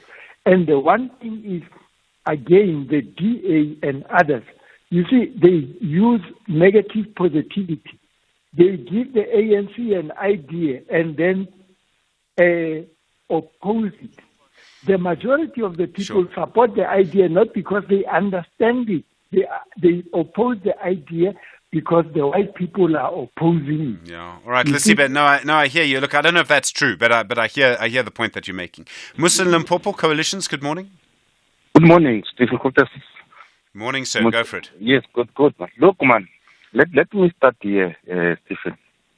That one, as South Africans, we are a society at discord with ourselves. That's number one. We need to look at that.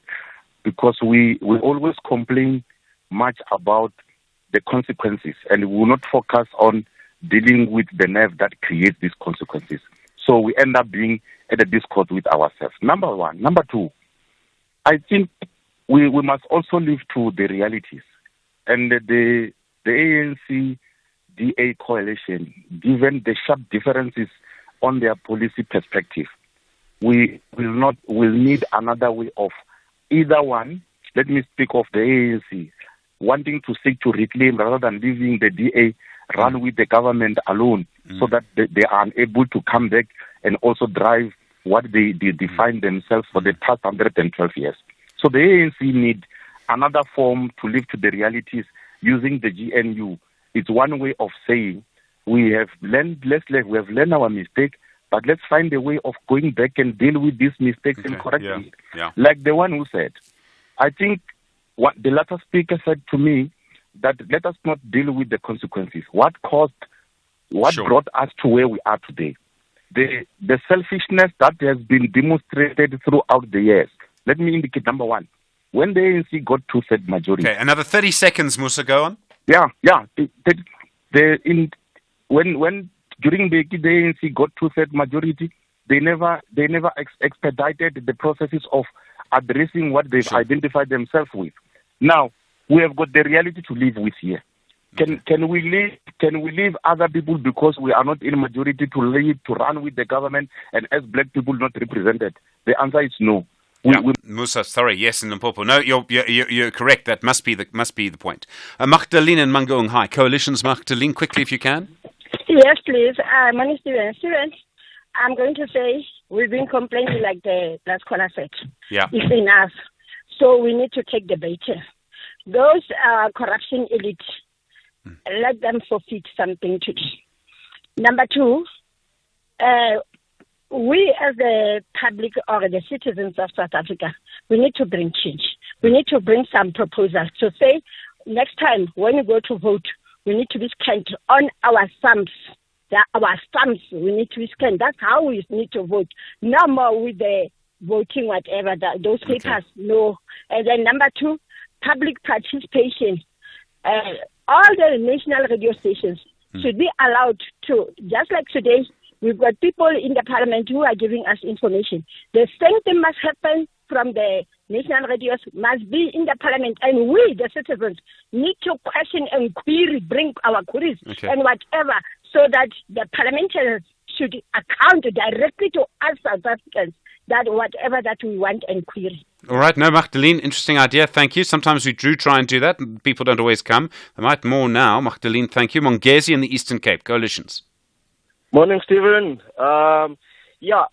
Look, on my side, I'm not a big fan of the DA.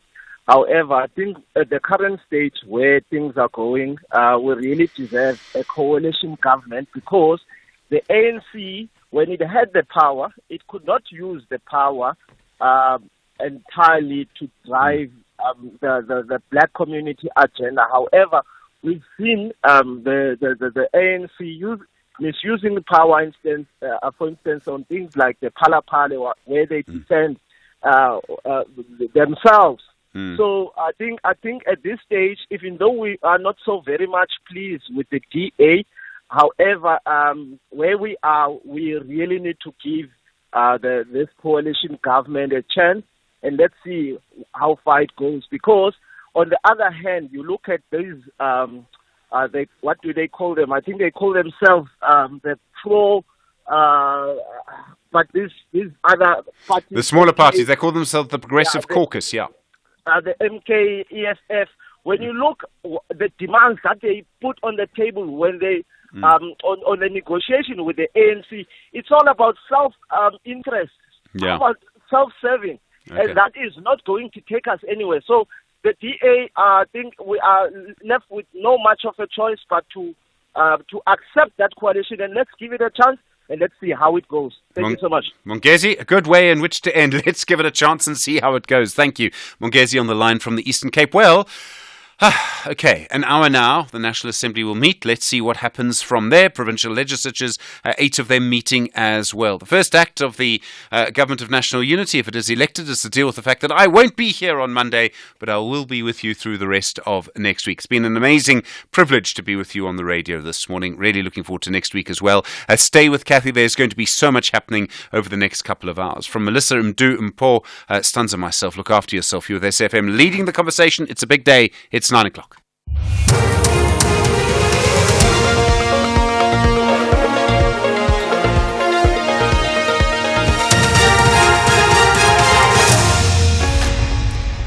In our top stories, Mbalula optimistic ANC's choice of president will be elected and AKA murder extradition case back